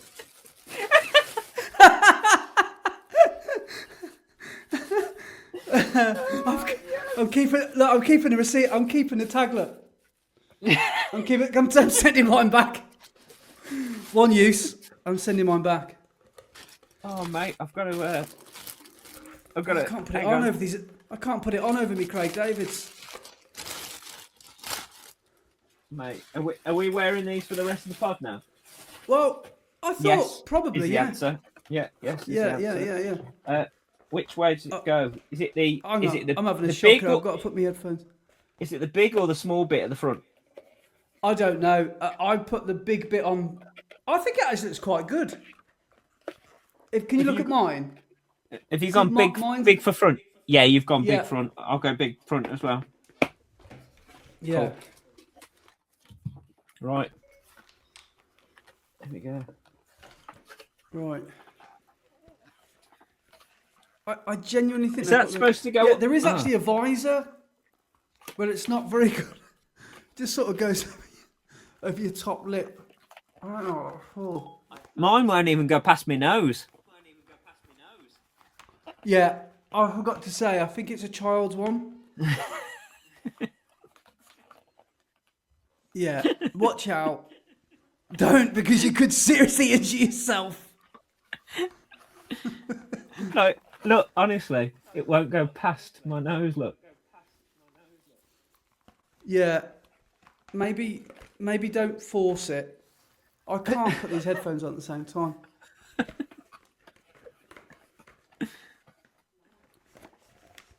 Are those supposed to go down as well? Are these? Yeah, I think so. I cannot put my headphones on. I'm having an absolute shocker. Are we recording this? We're still recording. Yeah? We are. Yeah, it's still recording. Yeah. Right, I'm on. I think I'm in. Have you got yours around your chin as well? Oh no, you haven't. You've just got it at the top. What, is there a chin strap? That's what I'm saying. This thing, look, the visor, isn't that supposed to go around your chin? There's no chance that's going around your chin, is it? I think it goes around your head. Anyway. I think they're pretty good. We're in. I reckon pull your things round, like, so they're more like mutton chops. Yeah. Your side ones. Like that. Yeah. Oh, yeah. Yeah. So if anyone's listening and hasn't got a clue what we're on about, right, we gotta get a thumbnail. Yeah, I was gonna buy as well, but I didn't, and now I wished I had. I could have bought for an extra $4.99 a plastic sword, but I just thought we don't need one of them really. So yeah. Honestly, I'm having a torrid time with my headphones here. What I shouldn't have done is touched them. I'm going to switch headphones. Right.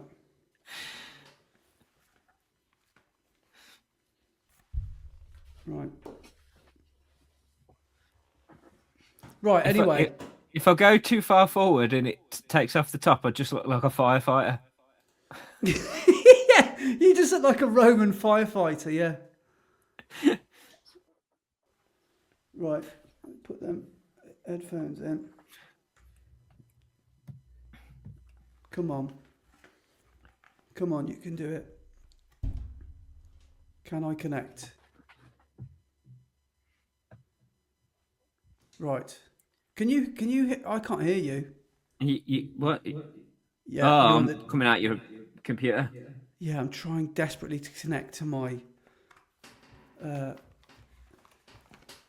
What do you call them? Right, let's turn that off. That's off. Right. I'm going to mute myself while I work this out. Okay. Do you want to try and talk through a couple of comments or anything? Yes. Okay. I'll start the comments. What a helmet this is! It's brilliant. What a helmet we're looking at. What a pair of helmets! Right, how do you mute yourself? I don't even know. Click the little microphone in your face. That's it. Yeah, you've been muted. Right, so first comment that we haven't gone through is from TR Woodward. And they say, guys, cannot believe you got Batman wrong. Stop getting Batman wrong. Batman and Robin was infamous for Mr. ER himself, George Clooney, being Batman. Batman? I just said Batman. Sorry. For being Batman. Also, can't believe you didn't mention the plot twist of Chris O'Donnell's Robin defeating Poison Ivy by wearing rubber lips. Classic film. Yeah. So yeah, it wasn't what's his name, Val Kilmer, was it? It was George Clooney, Batman and Robin, with Arnie and what was her name? Oh come on, Kill Bill. What's her name? Thurman. Uma Thurman played Poison Ivy, didn't she? Yeah. Yeah. Sorry, T.R. Woodward. Yes, we did get Batman wrong. Sorry. Stop getting Batman wrong. Next one is from James Phillips, and he says, "Hi, Brett and Andy. Great pod as always. And I have to say that now my Sunday long runs are getting longer, 15 miles last Sunday, I get to listen to most of the show. I have to agree with you, Brett, that every man and his dog are growing moustaches, but there are some very weak moustaches and beards out there, to the point it looks like they've been hit in the face with a wet skipping rope." That's good. Also, on the topic of innies and outies, all I can say is that it's definitely acorn season at the moment.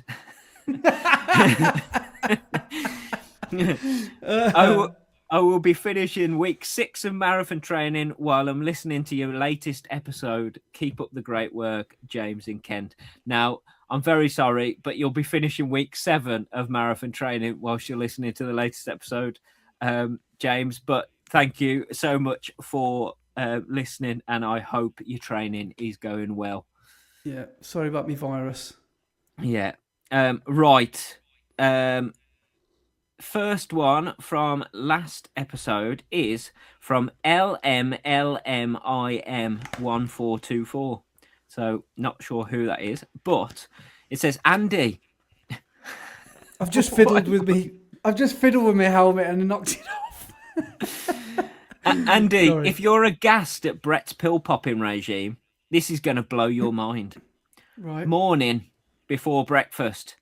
MSN, sulforaphane, vitamin D, anthocyanin, multivitamin, maca, zinc, and algae oil. Morning with breakfast, cacao and collagen. Morning after breakfast, beetroot powder, beta-alanine, creatine, protein powder. In the evening before bed, MSN, calcium, magnesium, thiamine. During the night, B12. Also, haven't mentioned potassium and extra electrolytes when I feel like they're needed. Apart from the collagen, I follow a vegan diet, so creatine, beta-alanine, and B12 are essentials. Creatine also age-related as well into my 50s. we're all supplementing and pill popping in our 50s. Wow. So how's about that for a supplement regime? Wow, is that what I need to do? Is that what we need to do? That's serious, isn't it? that really is. Yeah. How do you keep on top of that? I know. I've always heard about creatine, but I've never had creatine. I got some for free when I bought some protein powder once, and I've never used it because I've always thought that creatine was just for like bodybuilders and stuff. Yeah, I associate it with just Yeah. So if anybody knows any Meatheads. different, is creatine good for runners? If anybody knows, let us know. Yeah. But thanks for that. Yeah, that's one crazy supplement regime. Right. Richard Erdely. Is that how you say it? Erdely? We've been down this road before. Erdely. Says, in response to Steve Hardy asking for 10-mile races, the Great South Run, over 30,000 runners. So, yeah, you would definitely have a fair few people to run with you on that one, Steve. So, yeah, Great South Run. Yeah, it's always strange that one's a 10-miler, isn't it, rather than being a half marathon? But it's probably the biggest 10-miler in the country, isn't it? So, yeah, Great South Run. Have a look at that. Next one's from Lee Cheston, and he says, hi, lads. For about an hour and a half, I thought I was listening to the wrong video. Normally, I listen to two blokes talking absolute, I won't say that, balls, but instead, I found myself listening to two guys talking about running. But my fears were soon allayed when you guys started to talk about the Winter Olympics and actual balls. Loving all you guys do. Keep up the good work and good luck to you both in your upcoming marathons. P.S. I have an idea for your next guest on the show. How about Andy's new best friend and all-knowing oracle chatbot? Would definitely be different. Yeah, we could get ChatGPT on as a guest. Yeah, and it would agree with everything you say because that's what it's programmed to do. It's programmed to boost your ego and agree with everything. Definitely. If you met him, you'd love him. Yeah. You'd be like, mate, some people, what was it? What does some people's moustaches look like? Wet rope? Like they've been hit in the face with a wet skipping rope. Yeah, but yours is serious. It would tell you that your moustache is better than everyone else's. Yeah. You've got the perfect manly moustache. Yeah. Nice one. Brilliant. Cheers, mate. And then the last one is from the Great 772, and they say, 10 is about right. I think that's 10 degrees. Too cold and your nose is dripping, and too hot and everything is dripping. Oh, brilliant. Yeah. So I do agree with that. I think 10 degrees is probably perfect race temperature. So yeah, those are the comments. So have we got some emails before we get on to our 100 episode messages that we got people to send in? Yeah, so we've got some that are probably written in before we were asking for sort of this is what we're wearing is Centurion gear, by the way. I forgot to actually say why I bought these helmets. But before we asked people to write in for our 100th episode, some people just wrote in about some other stuff. So let's have a little read of that. So let's start with Dan Hunt. And he says, hi guys, first off, massive well done to Andy. You set a target and you hit it. All those negative comments have been shown now. So does that mean sub 3 is around the corner? Also, I'm training for Manchester Marathon, and recently I was advised by my coach to switch from KMs to miles. I was didn't want to admit that I wasn't going to do it, but this week I've tried it, and I have to agree with Brett. I think miles are better. You should at least give it a trial. All the best, lads. Keep it up. Great work, Dan. Don't know what to say. It's a smug face right here. Yeah, the smug little Centurion. Right, next let's go to Robbie Adams. Now this is it's called 10-mile races. So bang on topic. So he says, hi guys, firstly I wanted to congratulate Andy on his new marathon PB. Outstanding work. Cheers, mate. Hopefully Brett can be injury free and can do the same in London. Last episode, somebody wanted to know of any 10 milers that were being held. Well, one of my favourite races on the calendar each year is called the Cathedral to Castle Run. It starts at Lichfield Cathedral. It's like a world famous cathedral, Lichfield is, and ends at Tamworth Castle. What I love about this race is that there are so many different parts to it, starting with the field by the cathedral, then the roads, the country lanes, through Hopwas Woods, down the short canal, and then onto the finish line at Tamworth Castle. It's local to me, so make sure I get my name down every year. It's a bit of an unknown gem, but it's gaining popularity. There are over 1,000 runners, and it's growing. Well worth giving a try if you haven't already run it.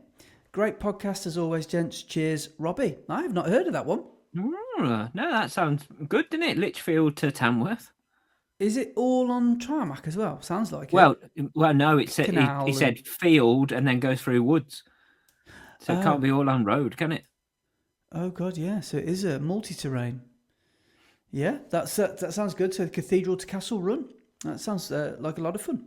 Right. So now let's move on. Did it say what time of year it is? No, I don't think he did he? Last episode. Favourite each year is just called the Cathedral to Castle. Yeah. I'm going to have a quick look, see when it is. Right, let's move on now to Kurt Wilson. Let's have a look. Kurt's written in a couple of times and we'll hear from him in a minute again. But this, he says... It's on Sunday the 19th of April. Is it? So same day as London. Same day as London, yeah. Oh, right. Yeah, no. Yeah, week before London. Same day as Manchester. Right, okay. So let me just find Kurt's email. He says... He says...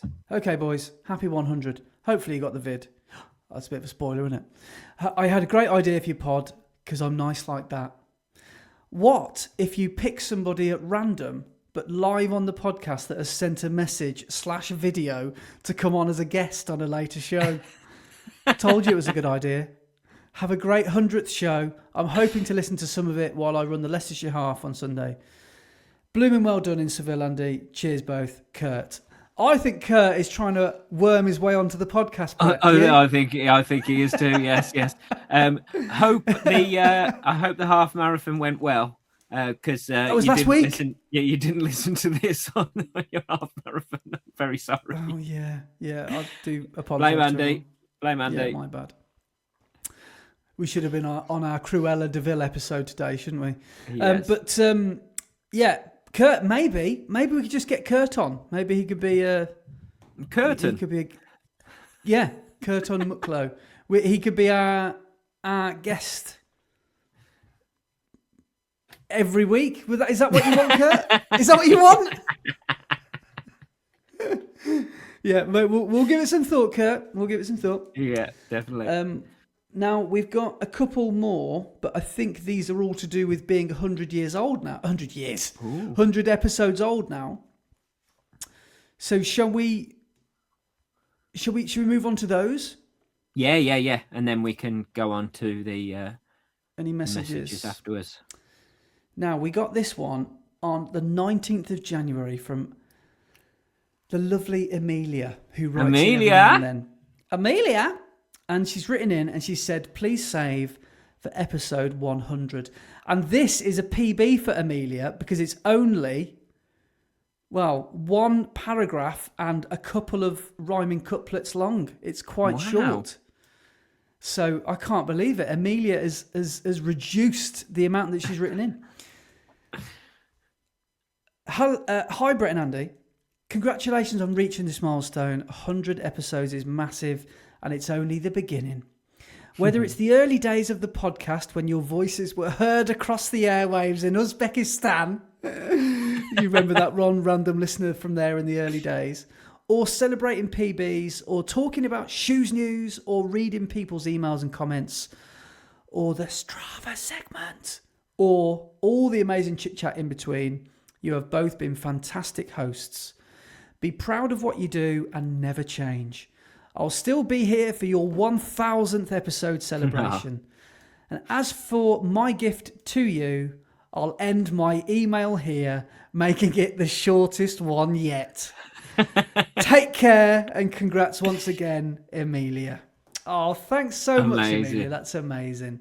That's awesome. And to have sent that in January before we even had the idea of getting people to send messages in is amazing.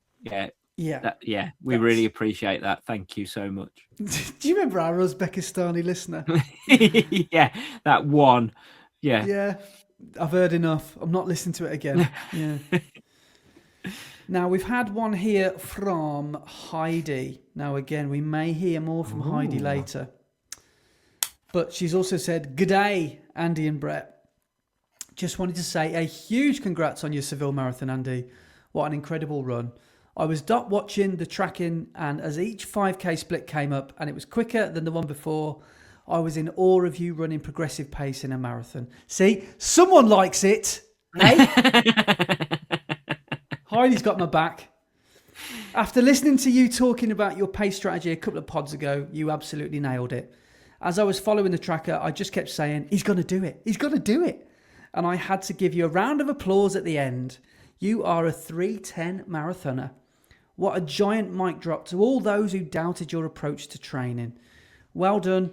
What a champion you are. And I can't wait to watch Brett at the London Marathon in a few months and see another brilliant run. As always, love the pod. Keep them coming. And yes, the longer the better.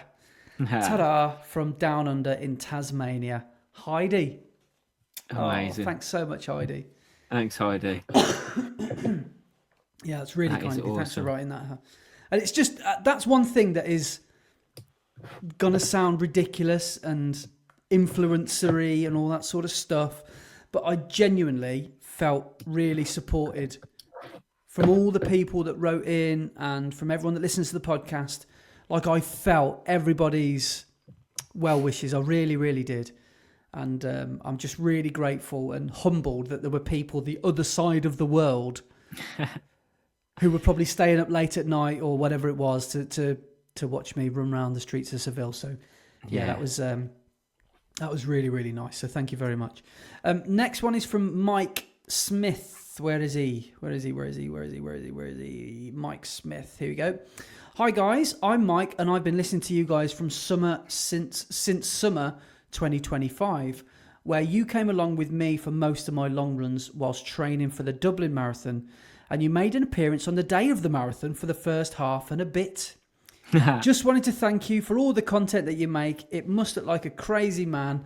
I must look like a crazy man on my long runs singing 90s tracks and laughing my head off. Keeping it short and sweet. Here's to another 100. Thanks, guys. Mike. Nice one, mate. Awesome. Cheers, Mike. That's ace. We absolutely love the idea of people just laughing in public, on public transport or running whilst they're trying to run as well. Yeah, so that's absolutely awesome. Moving over quickly to the DMs, we've had a couple, and again, I can't go through them all because DMs are a little bit difficult to keep track on. But the ones that I was going to read was, firstly, this one from Mark with a Th. He is particularly angry at us. He says, I would like to file an official complaint that I had to do a 3-hour long run listening to an actual running podcast instead of a 90s music show. Longest feeling run of the block. Please don't do it again. Thanks. Sorry, Mark. We will never, ever talk about running again. We apologise. Yeah. I wanted to also read this one out, which is quite funny. This is from Jack. Now, I think this is the same person. This is Jackie Wilson, I think. Jackie has put, oh no, sorry, have I missed the deadline? If not, then here we go. Not sending a voice message because I'll sound like a tit, but I reckon my best pod memory was when I was listening in the kitchen and my 20-something, way more athletic than me, son, heard my name mentioned on the Strava segment. He was well impressed. He loved it. Loved the Incredible. pod. Awesome. Nice one, Jack. Well, I don't think that'll be the last time we hear your name mentioned either. Definitely not. a frequent flyer at the top of the charts. Yes, definitely. Of the Strava segment. So I think that's all the emails we had that we've got to read through. Right, so would you like to start with the voice messages, or would you like to mix it up in between the voice and the video messages? We can do... Or we can mix shall I... So there are... And I've got to say, I did think that we'd only get like one. And I did put out a bit of a thing saying, don't make us look stupid. And please send some messages in. Please. And people stepped up to the plate. And I'm amazed. We've got 13 to get through. Awesome. Which is amazing. So would you like to pick a number between 1 and 13? We'll go with number 10, please. Number 10.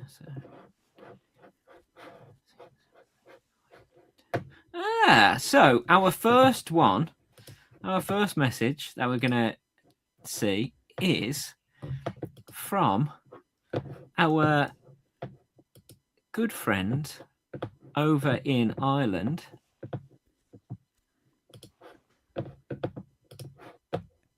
And here we go. Hi, Andy and Brett. Our favourite part of the podcast so far has been when you mention the Bretts. And we're really happy to see both of you wearing them and mention them on the videos. Ollie, what have you got to say? Good luck. Well done, Andy, on your marathon at the weekend, and good luck, Brett, for your marathon. Thanks very much, guys. See you later. Bye. Oh, amazing. What legends! Awesome. Right, that was Ryan and Ollie from Northern Ireland. That was absolutely phenomenal. Amazing. That's brilliant. They both stood there as well, recording a video message in their lounge, wearing a pair of wraparound sunglasses. Yeah, and Ollie's wearing a Running the Red Line tee, and Ryan's wearing a Obi-Wan brand tee. So very cool. Thank you so much, lads. And all the very best to you both. Thanks for listening. Thanks for watching along. Nice one, boys. That's awesome. Right. That's another number. That's brilliant. 6. 6. Okay. So this one is from, I believe, our high flyer from Parkrun in the Red Line. This is the winner. Yes. So here we go. Happy 100, guys. Just finished my boring Norwegian singles run that you love. And just wanted to let you know that seeing as I was the winner, my favourite part was the part running the red line. All the best and see you later. What a legend. Nice one, Carl. Amazing. Yeah, cheers, Carl. That was ace. So, been out on a boring Norwegian singles run. Yeah.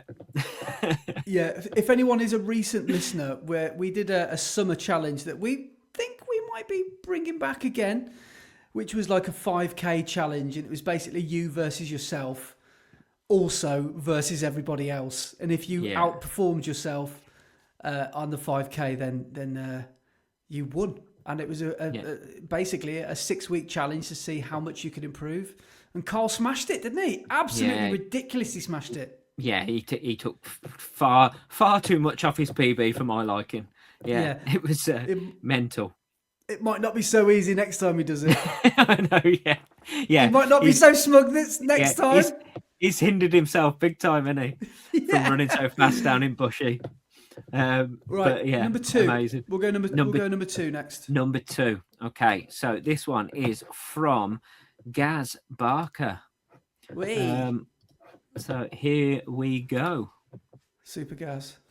Lads, this is Gaz Barker, avid listener for 99, soon to be 100 episodes of this brilliant podcast. Absolutely buzzing for you both. What an amazing achievement. And you know, clearly there'll be a lot of other people feeling exactly the same way. What can I say? You've accompanied me on some long runs, short runs, car journeys, through the struggles and successes and everything in between on our running journeys, as you boys finally put it at the start of the show. And I'm just trying to think of, some of the highlights. Obviously, a few stand out, none of them running related, surprisingly. But with the one I can't get away from is that Henry VIII quiz. That was a good time, wasn't it? I still come back to that. I think that was a belter. Yeah. Mumbai bye bye. That was a great shout on it from one of the quizzes as well. And wasn't there a time when someone texted in and said, fill in the first 30 minutes with the podcast about aliens is not the way to do it. Absolute gold, but honestly, yeah, it's class. But yeah, of course, there is a little bit of running in there. It'd be remiss to not include Parkrun the Red Line. That was absolutely class. Really got stuck in with that, and quite a few of us got PBs, which just means that it gets that little bit harder for the 2026 edition. So yeah, looking forward to that. I think the first time you actually read out one of my texts was after I'd been in Malaga. It was a couple of years ago, and I was listening to Andy basically saying around, you sort of feel a little bit of the pressure from people to succeed and do really well in your running. Of course, we're just rooting for you, but as that happened, I just tripped up and just went head first into a curb, and then came back home with 3 stitches. But yeah, still went on to do the Manchester Marathon a few weeks later. But honestly, yeah, that's I don't even know why I mentioned that, but that was yeah. A memory of listening to this podcast as well. But yeah, hopefully see you boys in a race at some point. Well done again, Andy. Still need to climb the Ripondin Road with you, mate. I know we spoke about that a couple of times, but yeah, it'd be top to get a race in, and I'm sure you've got a couple of things up your sleeve for the next 100 podcasts. Nice one, lads. Oh, Gaz. Awesome. As if he slipped and fell whilst listening to our nonsense chat. Head first into a curb as well. Oh my God, Gaz! I'm not surprised. I don't know how he still can face listening to this podcast and blame us or me. Idiots. Oh, nice one, Gaz. Thanks for that. Yeah. That was brilliant. Cheers, mate. Right. Number one. Number one. Okay, so this one is from our walking friend. Can you guess who that is? That's got to be Bode, isn't it? Yes. Here he goes. Here I am, Brett and Andy. 12 miles out in the trails, long run, walking a hill.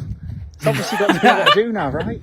No, I've finished. Just want to say massive thanks for all the brilliant podcasts. I started listening about this time last year, really, when we really got serious about running. I can't remember the full exact story of the one that kind of springs to mind about my best memory, but it was you two absolutely creasing because one of you made a comment about something about car and being blind, or I can't remember. Someone will be able to know what I'm talking about. I think Andy might have made the comment, and you just spent the next 5 minutes just absolutely crying to yourselves. So, yeah, I think that's it. Or running the red line, Parkrun challenge. Yeah, that was good fun. But well done on 100, incredible. Here's to 200. Take care, gents. Oh, good stuff. I think amazing. I might know. Yeah, wearing his running the red line beanie as well. Yeah. Incredible. Alex has got a YouTube channel. He's called This Guy Runs. Make sure you go and check him out. He's a great lad. Yeah, and he's training for an ultra, isn't he? That's coming up soon. Yeah, he loves a good walk. A walk up hills, yeah, definitely. But yeah, I think somebody else has mentioned the episode that he was talking about. So yeah, we'll hear about that again in a minute. So all right, yeah, we can laugh about that at that time. Well, let's see if it was number 9 then. Number Have we done 9. 9? Hang on. Okay, so this one is from our friend Reese. So here we go. Brett, well done on reaching 100 episodes of the Running the Red Line podcast. Easily the best running podcast around when you do actually talk about running, that is. So for me, the best episode is hard to pick by just one, but the outlier really is the funniest of all, is episode 77, when Andy's trying to get himself cancelled with his comments about driving an automatic. Hands down, the funniest thing, and some of the strangest looks I got while on the long run listening to that literally had me in tears. Keep up the good work, keep the podcast coming, and I hope to see you on the road soon, both. Have a good one. Nice one, Reese. Amazing. Reese has also mentioned exactly the same episode. Right. So it looks like that is a highlight, Andy.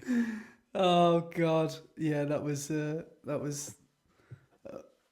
moment of madness when I was talking about having a stroke and it being fine and it being survivable if you drive an automatic car because you've got your indicators on the left-hand side. It's fine. No, on your right-hand side, all you'd lose is your wipers. Yeah, because you've got a Japanese car and everything's on the right hand side. Oh God, yeah. Brilliant. Oh, right. Nice Next one, number. 2. No, we've said that, haven't we? Are you making a note of all the numbers that we've gone for? You'd think that would be a good idea, wouldn't you? But no. Right, hang on then. 2 seconds. I'm just going to do that.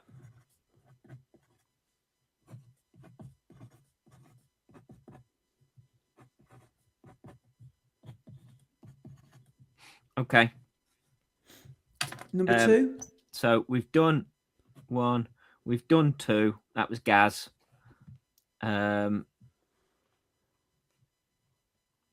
We've done 6, which was Carl. We've done 9, and we've done 10. Right, let's So we've go got legs 3, 11. 4, 5, 7, 8, 11, 12, 13. We go legs 11. Legs 11. So this one is slightly different. So we asked people to message in about the pod, but also anything that they had on their mind about running or any thoughts they had about their running and things like this. And Sam sent in a bit of a question, really, for everybody. So he said, if this changes the vibe of the pod, then maybe not play it. But I think it's good to have a discussion about all things. So Right. let's go for it. So this is... We've been talking about someone that stabbed someone 42 times today. So your question will probably be fine, Sam. Yeah, I'm sure. But this is from Sam King. So here we go. I don't know if anybody else would be able to relate to this as a runner, but I want to share it in case I'm not alone. If you're really into running, you've probably thought of it as an obsession, even an addiction at times. And with any addiction, you get the highs of indulging it, but also the lows of abstaining from it. I love running and I run a lot, and I like to think I reap the positive benefits from it and would probably be a worse person for not running. And we all know about the runner's high, but lately I've been thinking running keeps me at my baseline mentally, but when I don't get to run for whatever reason, it can send me quite low. Now, despite running being considered a healthy obsession, I can't help but compare that mindset to any other addiction, where over time the highs get dulled and the lows get lower. I don't know what the answer to this is. I know I love running and I'll continue to do it until it no longer brings me joy. But can you relate to becoming a person you don't like when you don't run? Cheers, guys, and thanks for the free therapy. Did you hear that last line? Yeah, that's probably the sort of content we should be dealing with. Yes. All the time, every time on this podcast, because that's content gold, really, isn't it? I've never really kind of considered what sort of person I would be without running, because I never have to live without it. Yeah. I can relate big time because of having all that time out last year and the frustration of that. So, yeah, maybe we should put that out to the listeners So everybody who's just heard that question, get in touch. Send us an email or a comment on this YouTube video, and we can have a bit of a discussion about that and bring it up as a bit of a bigger topic next episode. It's quite a. It feels like the podcast is becoming like a proper podcast all of a sudden. We've grown up. We've grown up.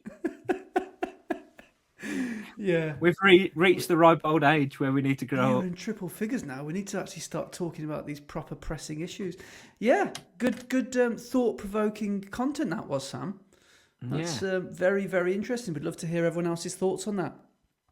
Yeah, definitely. So, get in touch, and we will make that a bit of a talking point on next episode. So, cheers for that, Sam. 12. 12, right. That is... Sorry, I'm just getting a bit distracted because I can hear something in the background and I'm not sure what it is. And I've just worked out what it is. And it is my cat, Misa, snoring her head off. In the same room as you? Yeah, she's asleep in the corner on the sofa and she is like going for it. She is snoring her head off. Brilliant. Right, hang on. I've gone wrong here with numbering slightly. Do you want to just call out the numbers we haven't called? Just do it in the... Oh, no. What number did you say? I can't remember. 12. Did you say 12 or 13? Which one? 12. 12. Okay. So, yeah. So this one is from Simon Lee. So... Awesome. Here we go. Hi guys, just finished my long run, busy training for London Marathon. Love listening to your podcasts. They're great length. Just did 34k and listened to it from start to finish. I've just finished at the end of my run, so perfect guys. Keep it going. Just looking forward to going home now and seeing how Andy did at Seville now. Hey. Thanks guys. See you soon. Awesome. Nice one. Cheers. Cheers, Simon. I'm managed to listen to a whole episode during his run. That must have been a long run. Bloody hell, that must have been a long run. Yeah. I'm sure I've met Simon. Did I meet him at Newport Marathon? I think I did, Simon. I think I did. This is awful now, isn't it? Did I meet you? I'm 99.9% sure I've met Si. And yeah, great lad. Thanks for writing in, mate. And yeah, I'm glad that we managed to just about. Did he finish our long run? Did he say? He just done 30. Did he say 35? No, Yeah, 30k. 34, I think. Yeah. 34k, and managed to listen to the whole episode during his run because he's training for London. So happy to be of service. Yeah, best of luck for London, mate. Yes, I hope the training is going well. Nice one, Si. Right, next number we got 3, 4, 5, 7, 8, and 13. 8, please. 8. So this one is from Nick Points. So here we go.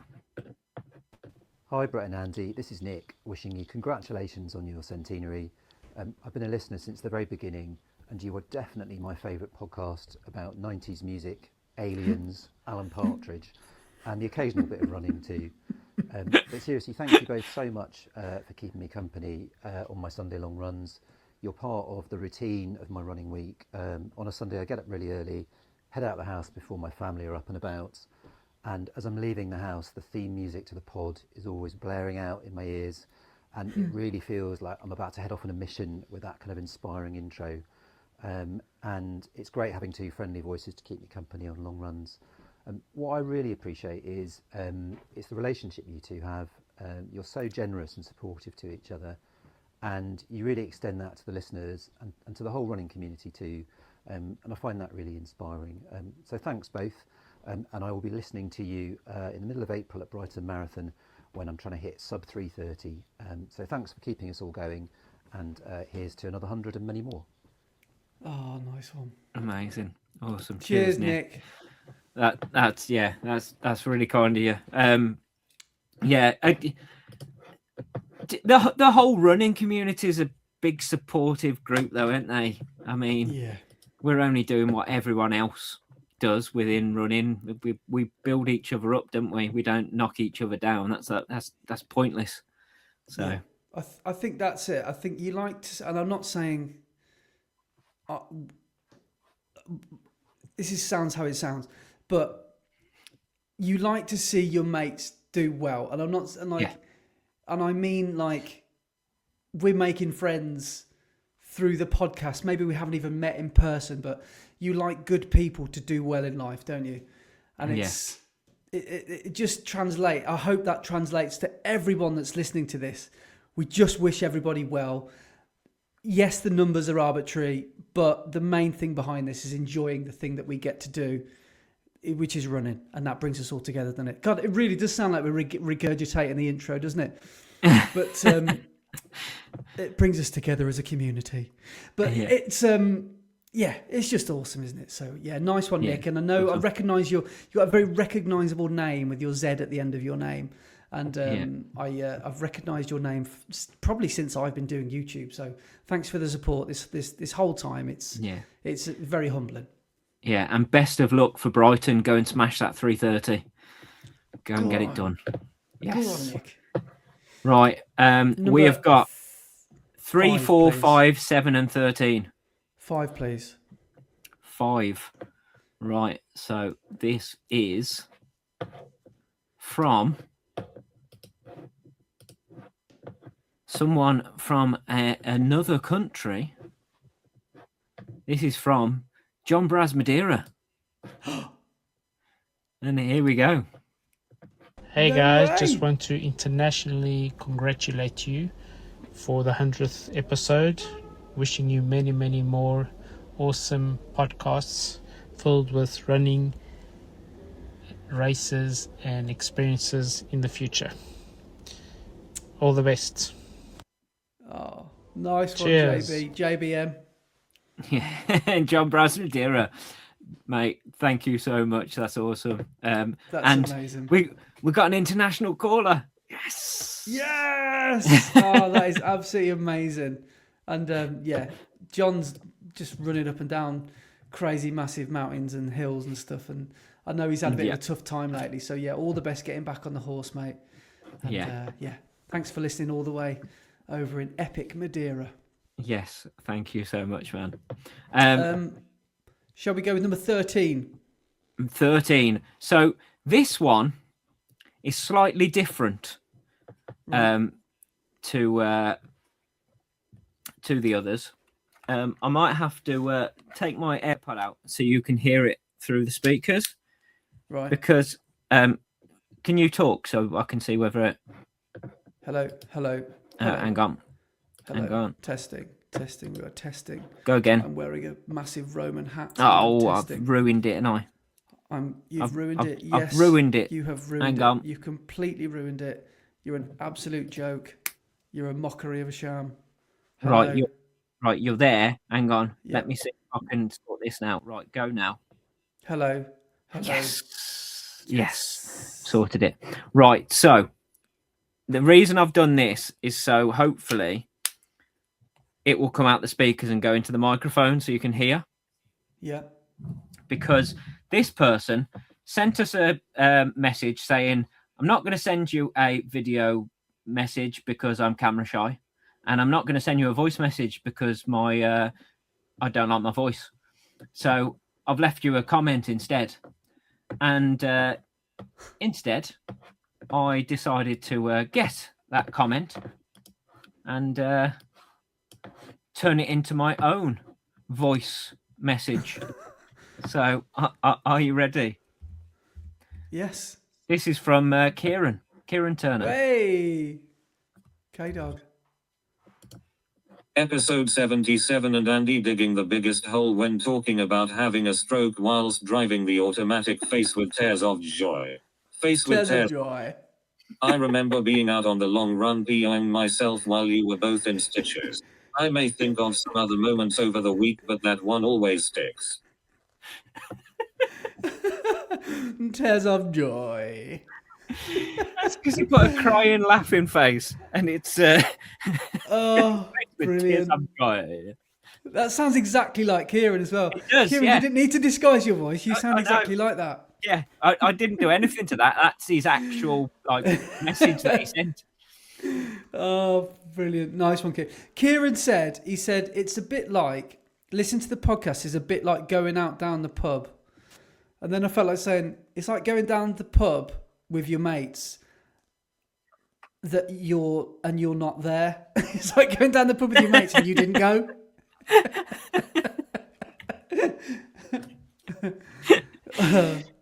Brilliant. But he went for the same episode. This is the one I was talking about. Yeah. Went for that same episode, episode 77. So if people haven't listened to episode 77 and you want to go back, Andy had a moment where he was describing his new camper that he had bought.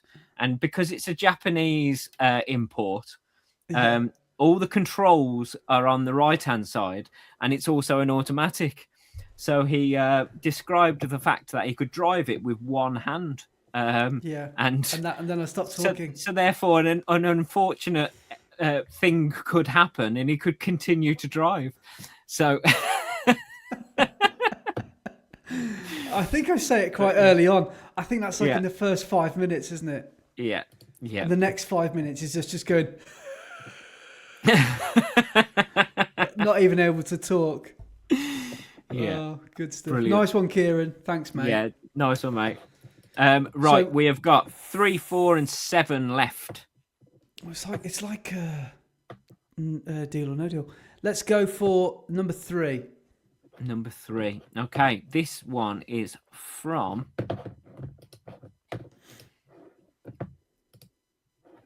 our friend Ian, who also has his own YouTube channel, Ian's Easy Miles. It's Ian Bowdler.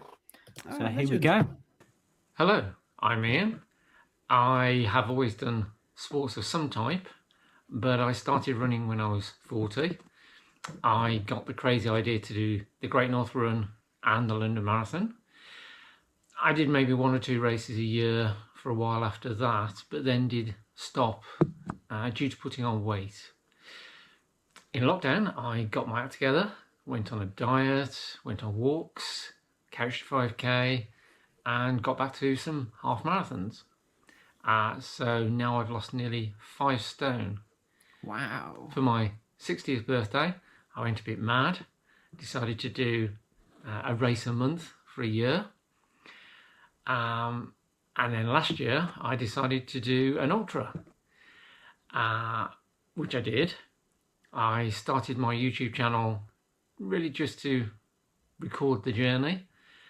And basically, I haven't stopped. I've got the running bug good and proper.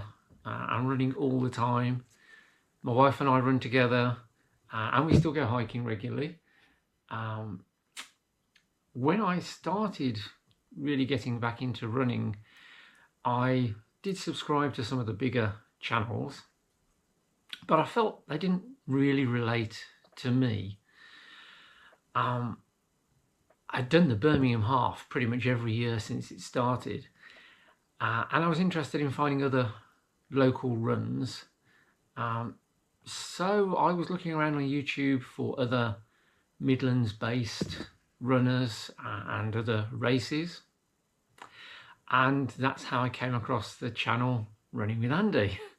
That was middle-ish 2022, and I think you were doing the Amsterdam Marathon. So I watched that series and some of the other stuff that you'd got up to, and also I think during that series at the beginning you ran into Brett. So that was my first introduction to Brett. You gave a shout out to his channel, I think, so that's when I subscribed. But yeah, really just watching your channels, enjoying those. And then I actually can't remember how I heard about the Running the Red Line podcast. So I'm guessing one or both of you must have mentioned it on one of your videos. But yeah, I started listening from day one. Haven't stopped. I just love the general race chat, the daft banter, some of the interesting races and challenges you come up with. And it's great to hear just real people chatting away about, what they've been up to in the week, and how much they love running in all its forms. I don't listen while I'm running. I don't have earphones in, but if I go on the treadmill, I listen there. Sometimes while I'm working, I'll put the podcast on, or catch up in the evening. It's just entertaining. It's the sort of stuff I'm interested in. Gives me a laugh. Gives me some stupid ideas sometimes. I have been known to do a few daft things. Last year during my ultra training, I was getting really bored with my normal running routes. So seeing Andy do some of those runs along trails from point to point, I just decided to get on the train from Solihull Station, increasing the distance week by week, getting off the train and running home. Didn't get lost too often.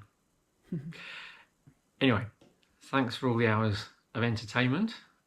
Keep going, and happy running. Nice one. Awesome. Oh, Thanks, good Ian. egg, That's isn't he? ace. That's ace. What a good Yeah. little nugget of idea to increase your long run every week as well. Yeah. Jumping on the train and running home. Yeah. That's awesome. Yeah. Yeah. Well, thanks, Ian. That's really Yeah. That kind of you to was say. great. Yeah. To hear your journey and where you've come from, and the fact that you've lost 5 stone and caught the running bug again is incredible. Yeah. And thank you so much for watching both of us, but then also listening to this waffle every week from day one. Yeah. So go check out Ian's YouTube channel as well. Yes, definitely. Ian's Easy Miles. Right. We have. So what does that leave us with? 4 or 7? Yes. We'll go 4. Okay. Right. So this one is from. This one is from the Silver Strider himself, Kurt Wilson. There he is. He's Right then, finally boys. on the podcast. Hello, Brandy. Happy 100th. You should get a t-shirt to commemorate such a milestone. Any ideas who could sort that out for you? Anyone? Anyone? Oh, God. Just doing a warm-up. I'm running around in circles, so I got a bit of light. But I wanted to say, running the red line. Never has it been such an apt title for a podcast. I mean, let's face it, you boys take it to the limit and then some. Since I've been watching you and listening to you, it's just been inspiring, to be honest. Yeah, I think the takeaway that I've got from this is just what you give to us all, and encouragement, even though you don't think you are, and watching you do it means you want to get out and do that. So yeah, thank you both for making me get out on a wet, horrible Sunday morning to get a run done and make myself accountable. And let's hope that will get me to Berlin first, but to Manchester Marathon. But yeah, just want to say massive kudos to both of you. Just keep going, run the red line, because it's what you do. Inspirational, both of you. Oh, that and Star Wars and the colour red. Yeah, not sure about the aliens though, boys. Yeah, that was a bit. Maybe the Terminators or something. I don't know. Yeah. Or we could just go back to the future. Now that's a film. That's a film. Anyway, enjoy your show. From Kurt, aka the Silver Strider.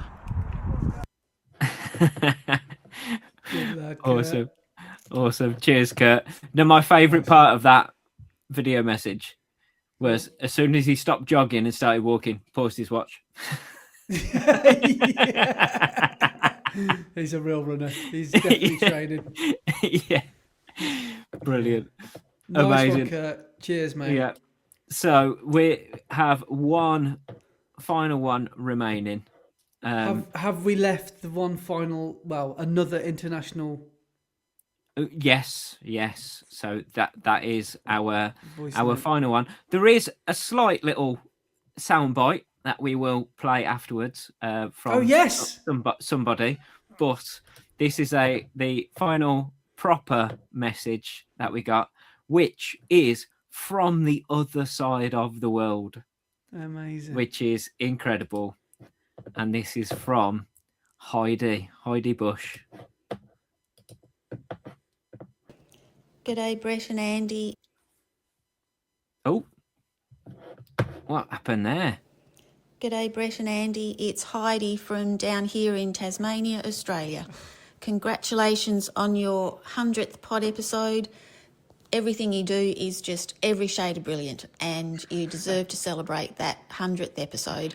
You join me on all my long runs, and if the pod happens to drop late and you're not there for my long run, then I take you on my shorter runs through the week like a serial, and the episodes unfold each day. It's like running with a couple of mates. So I love hearing the chat about running. I love having a laugh along the way. And there's always something that I come back from my run and walk in the door and say to my husband, you've got to listen to this bit.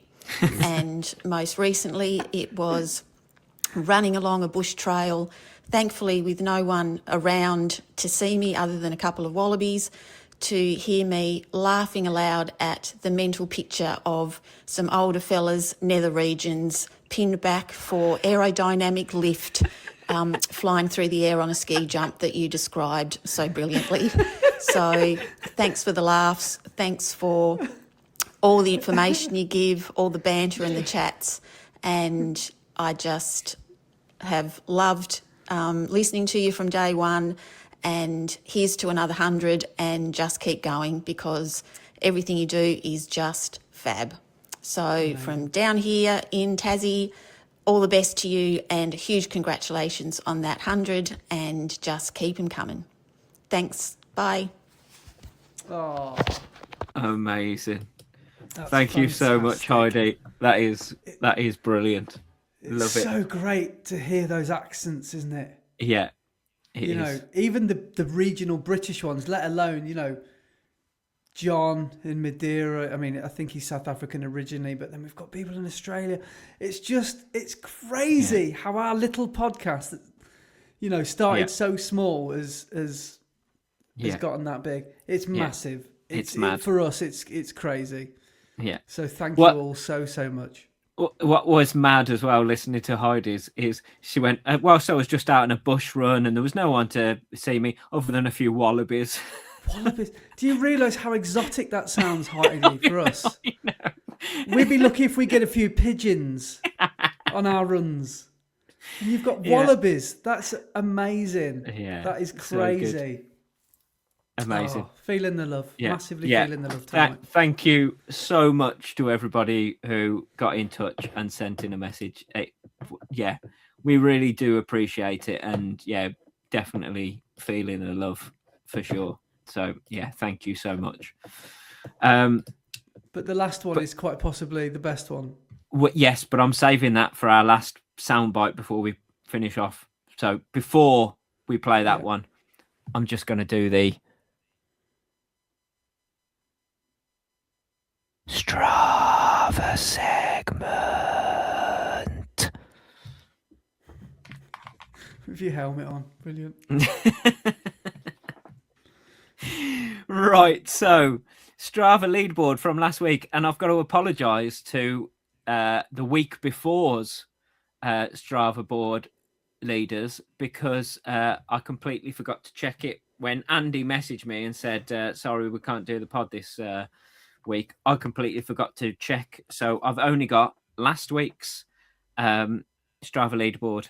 So apologies to the people who were on it the week before.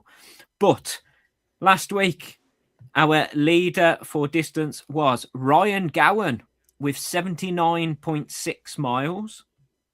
In second place was Brett Elesmore.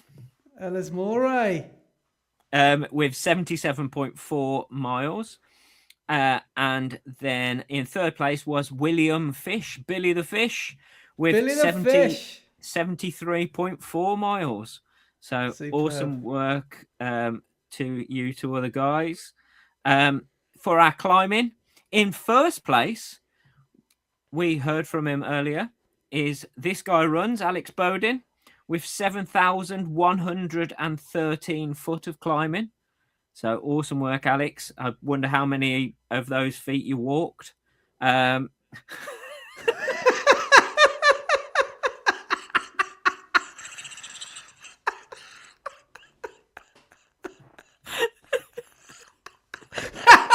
Discredited it straight away. I love it. I wonder how many of those, how many meters of that were actual pathetic walking.